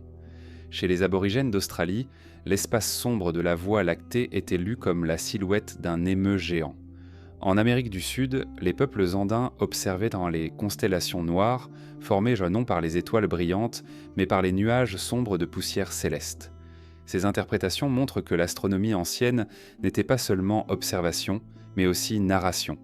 Chaque étoile, chaque ombre devenait une histoire, un repère, un enseignement. La transmission de ce savoir, sans écriture, passait par le rituel et par le chant. Les Songlins et Bélabrans sont les endurants des aborigènes, par exemple, étaient à la fois des cartes terrestres et célestes. En chantant les itinéraires mythiques, on suivait aussi le chemin des étoiles. Les peuples polynésiens, de leur côté, utilisaient les astres pour naviguer sur l'océan. Sans boussole ni carte, ils traversaient des milliers de kilomètres, guidés par les étoiles, la couleur de la mer, la forme des vagues. Leur astronomie pratique était une science de la mémoire et de l'observation, transmise par les anciens aux jeunes navigateurs. L'astronomie des peuples sans écriture était inséparable de leur spiritualité. Le ciel n'était pas un espace vide, mais un monde habité. Les étoiles étaient un des ancêtres, des dieux, des messagers. Les cycles célestes étaient dans des récits mythiques. Le retour d'Orion pouvait annoncer la saison des pluies, l'apparition des Pléiades marquait le temps des récoltes. Dans ces cultures, l'observation du ciel n'était jamais séparée du sens symbolique. Connaître les étoiles, c'était aussi comprendre son lien avec l'univers. Certaines grottes ornées révèlent peut-être déjà cette attention astronomique. Dans la grotte de Lascaux, un groupe de points au-dessus du dos d'un taureau semble correspondre à la constellation des Pléiades. Était-ce un hasard ou la première tentative de fixer dans l'art rupestre une observation céleste ? Si tel était le cas, alors, dès il y a 15 000 ans, les hommes relieront déjà leur monde terrestre à la carte du ciel. Les cycles lunaires étaient les particulièrement importants. La Lune, avec ses phases régulières, servait de calendrier universel. Des ossements gravés de traits, retrouvés en Afrique et en Europe, semblent se représenter des cycles lunaires. Ce sont peut-être les premiers calendriers de l'humanité, inscrits dans l'os ou la pierre bien avant l'écriture. Ces objets minuscules témoignent d'une attention constante au rythme céleste, d'une volonté d'ordonner le temps. Mais l'astronomie des peuples sans écriture n'était pas seulement pratique, elle nourrissait aussi une poésie cosmique. Les mythes des Dogons, au Mali, parlent d'étoiles invisibles à l'œil nu, comme Sirius B, ce qui a suscité de nombreux débats. Qu'ils aient eu ou non une connaissance empirique précise, leurs récits montrent que le ciel était au centre de leur cosmologie. Le cosmos n'était pas un décor, mais un acteur de la vie humaine, une source de récits et de savoir. La puissance de cette astronomie réside dans sa transmission fragile. Sans livres, sans instruments, tout dépendait de la mémoire. Les anciens passaient leur nuit à observer, à raconter, à enseigner. Les jeunes écoutaient, retenaient, répétaient. Le ciel était le tableau noir de leur école. Et malgré cette fragilité, le savoir traversa les millénaires, jusqu'à se fixer dans la pierre des monuments. Ce qui trouble, c'est la précision atteinte par ces cultures sans écriture. Comment expliquer que certains sites mégalithiques correspondent avec une telle exactitude au cycle lunaire ou solaire ? Comment comprendre que des navigateurs polynésiens aient traversé l'océan Pacifique sans instrument ? Leur secret réside dans l'attention. Une attention que nous avons perdue, mais qu'ils cultivaient. Chaque nuit, en observant le ciel comme on lit un livre ouvert. L'astronomie des peuples sans écriture n'était pas seulement science, c'était un art, une manière d'habiter le monde. En reliant le ciel et la terre, ils inscrivaient dans leur existence dans un cosmos vivant. Leurs pierres, leurs chants, leurs mythes étaient en des traductions de ce dialogue. Et si leurs voix se sont tues, leurs alignements de pierres et leurs récits transmis jusqu'à nous continuent de témoigner. Avant l'écriture, avant les royaumes, l'humanité savait déjà lire les étoiles. La pierre est le seul langage qui résiste vraiment au temps.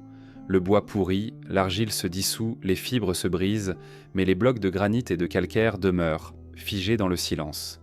C'est pourquoi les monuments les plus anciens qui nous parviennent sont presque toujours de pierre. Pourtant, même elle n'est pas invincible. Le vent, l'eau, le sable, l'oubli humain finissent par éroder les œuvres. Derrière chaque mégalithe encore dressé, derrière chaque mur effondré, il y a l'ombre d'innombrables architectures disparues, englouties par le temps. Ce que nous voyons aujourd'hui n'est qu'un fragment, un éclat rescapé d'un monde bâti sur des gestes effacés. Les premières architectures étaient probablement modestes, huttes de branchage, cabanes de peau, maisons de terre crue. Ces formes fragiles se sont effacées sans laisser de traces. Mais dans certaines vallées, les archéologues découvrent des empreintes de poteaux, des sols tassés, des foyers entourés de pierres. Ces vestiges discrets révèlent que l'homme, bien avant l'Égypte, bâtissait déjà des espaces organisés, pensés pour durer un peu plus qu'une saison. Ces architectures de terre et de bois étaient des maisons de mémoire, mais le désert, la pluie et le vent les ont effacées. Seules les pierres levées ont résisté. Karnak, Stonehenge, Göbekli Tepe, Nabta Playa. Autant de lieux où les anciens ont choisi la pierre comme témoin. Pourtant, pour un monument qui survit, combien se sont effondrés, recouverts par les sables ou les eaux. L'oubli est le grand architecte du passé. Il construit en effaçant, il dessine en détruisant. Chaque site découvert n'est qu'un rescapé d'une immensité disparue. La pierre elle-même porte les cicatrices du temps. Les menhirs érodés de Bretagne, les dalles fissurées d'Espagne, les cercles ruinés d'Écosse témoignent d'une lente usure. Leurs surfaces gravées d'animaux ou de symboles sont presque effacées. On devine des formes, mais le détail a disparu. Ces architectures disparues ne se réduisent pas à leur effacement matériel. Elles sont aussi englouties par la perte de leur sens. Nous voyons des pierres alignées, mais nous ne savons plus ce qu'elles signifiaient. Leurs fonctions se sont dissoutes, et avec elles, les récits qui les accompagnaient. Certaines architectures étaient peut-être immenses, mais invisibles aujourd'hui. Les récits anciens parlent de murailles perdues dans le désert, de cités effacées par le sable. Hérodote mentionnait déjà des constructions mystérieuses en Libye, dont il ne restait que des fragments. Des voyageurs arabes du Moyen-Âge décrivaient des ruines gigantesques, aperçues par Marati puis englouties par les dunes. La pierre et l'oubli forment une alliance. Ils laissent entrevoir, puis ils effacent. Le désert, en recouvrant, conserve parfois, mais il cache plus qu'il ne révèle. Dans les forêts d'Amazonie, les chercheurs découvrent des traces de structures géométriques, visibles seulement depuis le ciel. Des cercles, des lignes droites, des monticules suggèrent qu'une architecture organisée existait là aussi, mais bâtie en terre et en bois, vouée à disparaître. L'humidité et la végétation ont effacé les murs, mais le sol garde les empreintes. Ces géométries invisibles sont des architectures disparues, mémoires inscrites dans la terre elle-même. L'oubli touche aussi la mémoire des bâtisseurs. Les mythes attribuant parfois les monuments à des géants, à des dieux, à des peuples surnaturels. Pourquoi ? Parce que la continuité de la mémoire s'était rompue. Les générations ultérieures, ne comprenant plus l'origine des pierres, les ont réinterprétées. Les dolmens de Bretagne furent dits « maisons des fées ». Les cercles de pierre d'Afrique furent attribués aux esprits. En Égypte même, certaines constructions plus anciennes que les dynasties furent considérées comme l'œuvre d'ancêtres divins. L'oubli a effacé le sens, et les pierres ont été réinvesties par de nouveaux récits. Il est possible que certaines architectures disparues aient été englouties sous la mer. Nous avons évoqué les mégalithes submergés. Mais combien d'autres structures, de murs, de villages, de sanctuaires dorment sous les flots? La pierre conserve, mais l'océan engloutit. Les plongeurs trouvent parfois des alignements au large des côtes, vestiges de mondes disparus. La pierre et l'oubli travaillent ensemble. L'une résiste, l'autre dissout. L'oubli n'est pas seulement une perte, il est aussi une transformation. Lorsque nous redécouvrons un monument ancien, nous le regardons avec nos propres yeux, nos propres concepts. Ce que nous voyons n'est pas ce que voyaient pas les anciens. Un cercle de pierre, pour nous, est un observatoire astronomique ou un lieu rituel. Mais pour ceux qui l'ont bâti, il était peut-être une maison des ancêtres, une carte du ciel, une frontière sacrée. L'oubli efface les explications d'origine et nous devons inventer de nouvelles lectures. Ainsi, chaque architecture disparue renaît différemment, réinterprétée par chaque époque. Parfois, la pierre survit, mais l'architecture disparaît. Les blocs sont réutilisés dans de nouvelles constructions, déplacés, fragmentés. Des temples anciens deviennent carrières pour les bâtisseurs postérieurs. Ainsi, la mémoire matérielle se dissout, intégrée dans d'autres récits.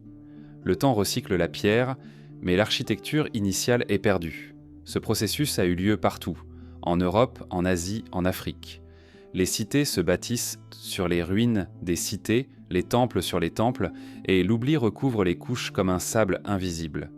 Il y a dans cette disparition une leçon de modestie. Nous croyons que nos monuments sont éternels, mais le temps les réduira comme il a réduit ceux des anciens. Les architectures disparues nous rappellent que bâtir, c'est dialoguer avec l'oubli. Chaque pierre dressée est une tentative de résister, mais aucune n'est victorieuse. Même les pyramides s'éroderont, comme se sont effacées les cités du désert, les cercles de pierre engloutis, les temples effondrés. La pierre lutte contre l'oubli, mais elle finit par s'incliner devant lui. Pourtant, cette lutte donne naissance à une beauté particulière. Les ruines, les fragments, les vestiges parlent avec plus de force que des monuments intacts. L'oubli ajoute une profondeur mystérieuse. Il transforme les pierres en énigmes, en signes à déchiffrer. Une architecture disparue n'est pas seulement perdue. Elle devient un espace de projection, une invitation à rêver, à imaginer le monde ancien. Le silence des ruines est une forme de parole, une mémoire diffuse que chacun interprète à sa manière. La pierre et l'oubli ne s'opposent pas réellement. Ils coopèrent. La pierre garde, l'oubli voile. Ensemble, ils créent ce paysage de mystère qui entoure notre passé. Nous ne voyons pas ce qui fut réellement, mais ce qui demeure dans l'ombre, ce qui survit par fragments. C'est peut-être cette incomplétude qui nous fascine, l'idée que chaque ruine cache un monde entier disparu, que chaque pierre dressée est le dernier mot d'un récit effacé. Ainsi, avant l'Égypte, avant les pharaons et les scribes, l'humanité avait déjà bâti. Mais la plupart de ces architectures ne nous parviennent plus. Elles sont perdues, recouvertes, dissoutes. Nous en devinons seulement l'écho à travers les ruines et les mythes.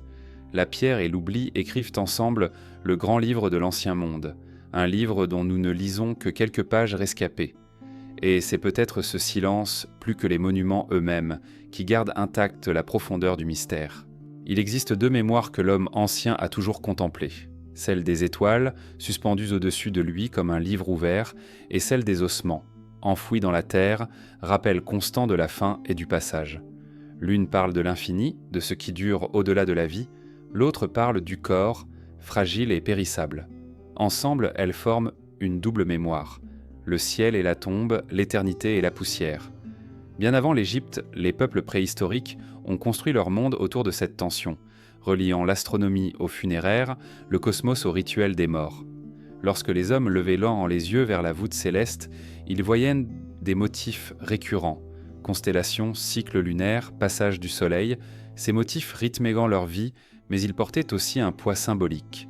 Les Pléiades, par exemple, visibles dans de nombreuses cultures, annonçaient souvent un changement de saison. Leur disparition temporaire du ciel marquait la mort, leur réapparition symbolisait la renaissance.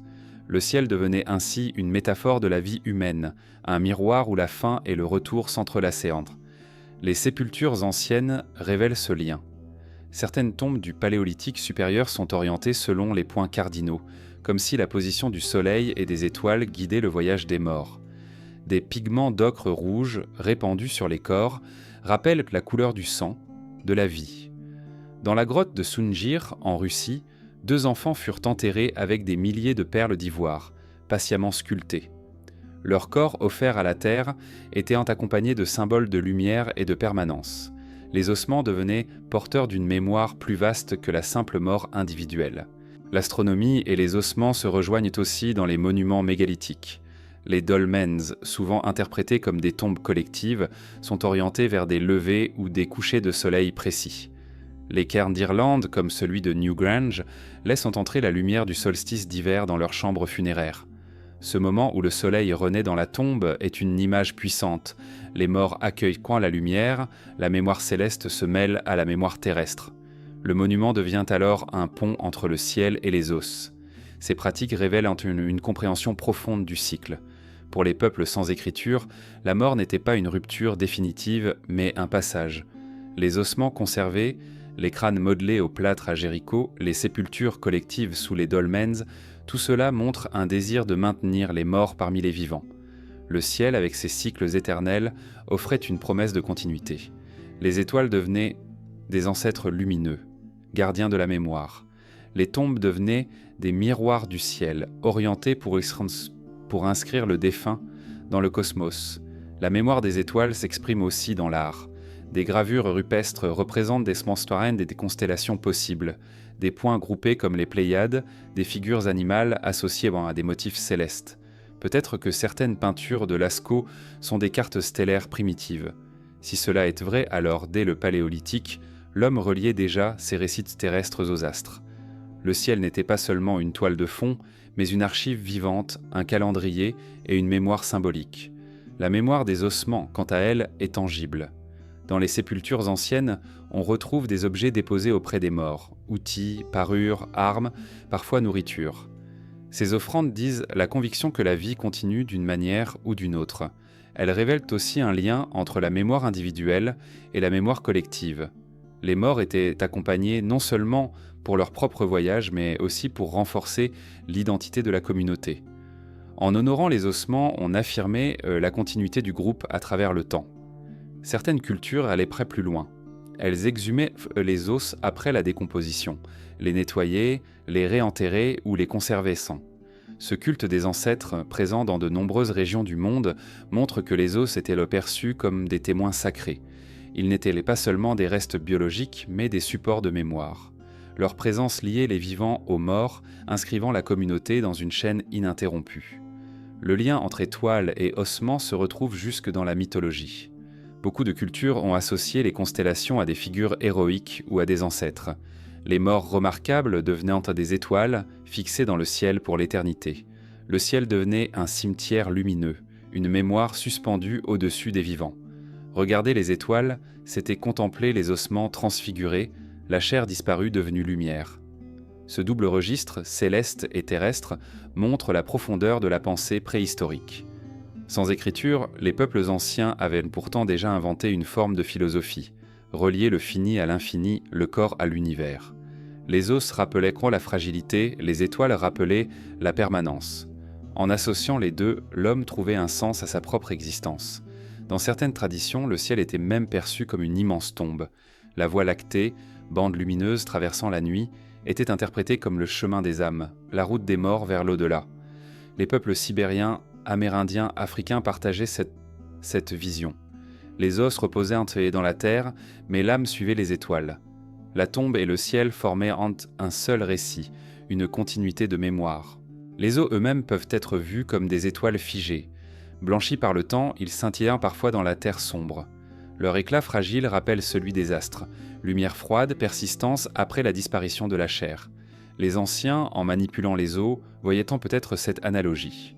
En orientant les tombes, en disposant les corps selon les cycles solaires, ils inscrivaient les ossements dans une cosmologie étoilée. Cette relation entre ciel et tombe réapparaît dans les grandes civilisations ultérieures.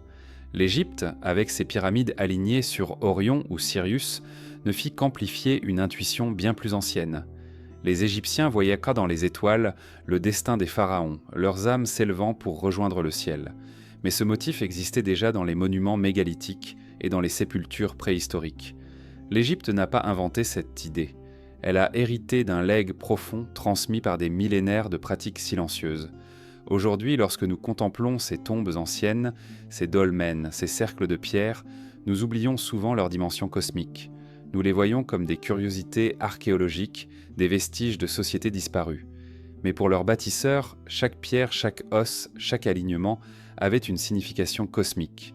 Les morts n'étaient pas isolés, ils étaient reliés au ciel, intégrés dans le grand cycle des étoiles. La mémoire des étoiles et la mémoire des ossements se rejoignent dans un même désir, résister à l'oubli. Les étoiles, en se levant et en disparaissant, rappellent qu'en fait que rien n'est de fixe, mais que tout revient. Les os, en persistant après la chair, rappellent que la mort n'efface pas tout. Ces deux mémoires, l'une céleste, l'autre terrestre, sont les premiers livres de l'humanité. Elles ne se lisent pas avec des mots, mais avec des regards et des gestes. Elles continuent d'habiter nos mythes, nos rituels, nos rêves, bien avant que les pharaons ne règnent sur la vallée du Nil, avant que les hiéroglyphes ne fixent sur la pierre les récits des dynasties, des peuples vivaient déjà sur ces terres. Leur mémoire est plus silencieuse, plus difficile à saisir, car elle ne s'exprime pas par des monuments colossaux, mais par des fragments, des villages enfouis, des poteries brisées, des traces de foyers, des sépultures modestes. Pourtant, dans ces vestiges, on devine l'aube d'un monde qui allait devenir l'une des plus grandes civilisations de l'histoire. L'Égypte n'était pas encore née, mais ses fondations invisibles étaient déjà en place. La vallée du Nil, dans le 10e millénaire avant notre ère, n'était pas encore le ruban fertile que nous connaissons. Les hommes se déplaçaient entre le fleuve et les déserts voisins, profitant de l'alternance des climats. Parfois, le Sahara était vert, couvert de lacs et de savanes, attirant des pasteurs et des chasseurs. D'autres fois, le Nil devenait le refuge, concentrant la vie dans ses rives étroites.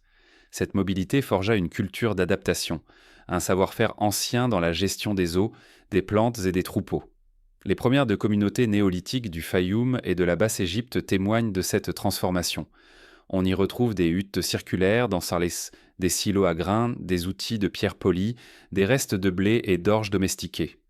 Ces villages modestes révèlent une organisation déjà tournée vers la sédentarité, bien avant l'apparition des temples et des palais. Les habitants maîtrisaient l'irrigation rudimentaire, construisaient des digues et des canaux, pressentant l'importance du fleuve comme source de fertilité. Ces gestes, accumulés sur des siècles, allaient en former le socle de l'agriculture égyptienne. Mais ce n'était pas seulement une question de subsistance. Ces communautés possédaient aussi un univers symbolique. Les sépultures montrent des corps allongés, parfois accompagnés d'offrandes, de poteries, de coquillages. L'ocre rouge recouvre certains squelettes, comme pour signifier la continuité entre le sang et la terre. Les morts ne disparaissaient pas, ils entraient dans un cycle accompagné par les gestes des vivants. Cette attention funéraire préfigure déjà les grandes pratiques égyptiennes, où la mort devint le centre d'une cosmologie entière. Les pasteurs du désert de Nabta Playa, que nous avons déjà évoqués, participaient aussi à cette genèse. En observant les étoiles, en dressant des cercles de pierre, ils inscrivaient dans le désert une mémoire cosmique. Leur lien avec le ciel, avec les cycles solaires et stellaires, se retrouvera plus tard dans les temples et les pyramides. Ce qui apparaît en Égypte vers 3000 avant notre ère n'est pas une invention soudaine, c'est l'héritage d'un savoir accumulé, d'une mémoire transmise par des générations invisibles. À cette époque, d'autres cultures voisines se développaient en Mésopotamie, dans le Levant, en Nubie. Des échanges existaient déjà entre ces régions. Des perles, des coquillages, des pigments circulaient. Le Nil n'était pas isolé, il faisait partie d'un réseau plus vaste, une matrice culturelle où les idées, les techniques, les symboles passèrent de main en main. L'Égypte naissante était nourrie de ces échanges, mais elle leur donna bientôt une forme unique, adaptée à son fleuve et à son désert. Les ancêtres des Égyptiens laissaient déjà des traces de leurs croyances. Des figurines en argile, représentant des femmes aux formes accentuées, ont été retrouvées dans plusieurs sites prédynastiques. Elles rappellent les statuettes de la déesse mère que l'on trouve dans d'autres régions du monde. Ces objets expriment une attention au corps, à la fertilité, à la continuité de la vie. Ils témoignent d'une sensibilité religieuse qui précède les dieux hiérarchisés des dynasties, mais qui prépare le terrain à leur apparition. Dans la Haute-Égypte, les cultures de Badari et de Nagada, entre 4500 et 3100 avant notre ère, montrent une intensification de cette évolution. Les poteries deviennent plus raffinées, décorées de motifs symboliques. Les sépultures se complexifient avec des objets précieux déposés auprès des morts. Des hiérarchies sociales commencent à apparaître, certains individus sont enterrés avec plus de richesse que d'autres. Ce sont les signes avant-coureurs d'une organisation politique, d'un pouvoir centralisé. L'Égypte n'existait pas encore, mais elle se préparait, lentement, à émerger. Les gravures rupestres du désert oriental montrent aussi des processions, des bateaux stylisés, des figures animales. Ces représentations indiquent que les communautés prédynastiques possédaient déjà un imaginaire collectif, une iconographie qui annonçait l'art hiéroglyphique. Les bateaux, en particulier, sont troublants. Ils apparaissent des millénaires avant les grandes flottes du Nil, comme des symboles de voyage, de passage, peut-être de traversée entre les mondes. Ces gravures sont les premières lignes d'un récit qui s'écrira plus tard sur les murs des temples. Il est fascinant de penser que lorsque les premières pyramides furent érigées, elles n'étaient pas une rupture en silence, mais l'aboutissement d'une lente maturation. Les bâtisseurs de Saqqara ou de Gizeh étaient en soi les héritiers d'une tradition invisible, celle des villages du Fayoum, des pasteurs du Sahara, des graveurs de roches, des astronomes de Nabta Playa. Chaque geste ancien préparait le terrain. L'orientation des tombes, l'usage de l'ocre, les cercles de pierre, les figurines de fertilité. L'Égypte pharaonique est née de cette longue gestation, où l'homme expérimentait déjà, depuis des millénaires, la manière de relier la vie, la mort et le cosmos. Lorsque nous disons « avant l'Égypte », nous parlons en réalité d'un tissu de cultures qui, dans l'ombre, ont bâti la matrice de ce qui allait suivre. Leurs noms sont oubliés, leurs récits effacés, mais leurs traces demeurent dans le sable, dans la pierre, dans les ossements. Ils sont les anonymes qui ont préparé la scène pour les pharaons, les ouvriers invisibles du temps long. Il est possible que certaines de leurs cités aient été effacées, recouvertes par le Nil ou le désert. Des fouilles futures révéleront peut-être des villages entiers, des sanctuaires modestes, des tombes inconnues. Ce que nous connaissons aujourd'hui n'est qu'un fragment. L'Égypte pharaonique brille parce que ses monuments ont survécu, mais derrière elle s'étend une immensité d'architecture disparue, de traditions effacées, de mémoires muettes. Dire quand l'Égypte n'était pas encore née, ce n'est pas évoquer un vide, mais un foisonnement discret. C'est contempler les gestes simples des cultivateurs du Fayoum, les prières murmurées autour d'une sépulture, les regards levés vers Orion dans le désert. C'est reconnaître que chaque grande civilisation est enracinée dans un passé plus vaste, un humus invisible qui nourrit ses racines. Ainsi, avant les pyramides, avant les temples et les hiéroglyphes, il y eut les gestes modestes et essentiels de ces peuples oubliés. Ils n'avaient en tête pas encore de pharaon, mais ils connaissaient déjà la terre, le ciel et la mort. Ils n'avaient pas encore de palais, mais ils bâtissaient déjà des foyers et des sanctuaires. Ils n'avaient pas encore de dieux hiérarchisés, mais ils pressentaient déjà que l'univers était traversé de forces invisibles. L'Égypte n'était pas encore née, mais elle respirait déjà dans le silence des villages, dans la mémoire des étoiles et dans la poussière des tombes.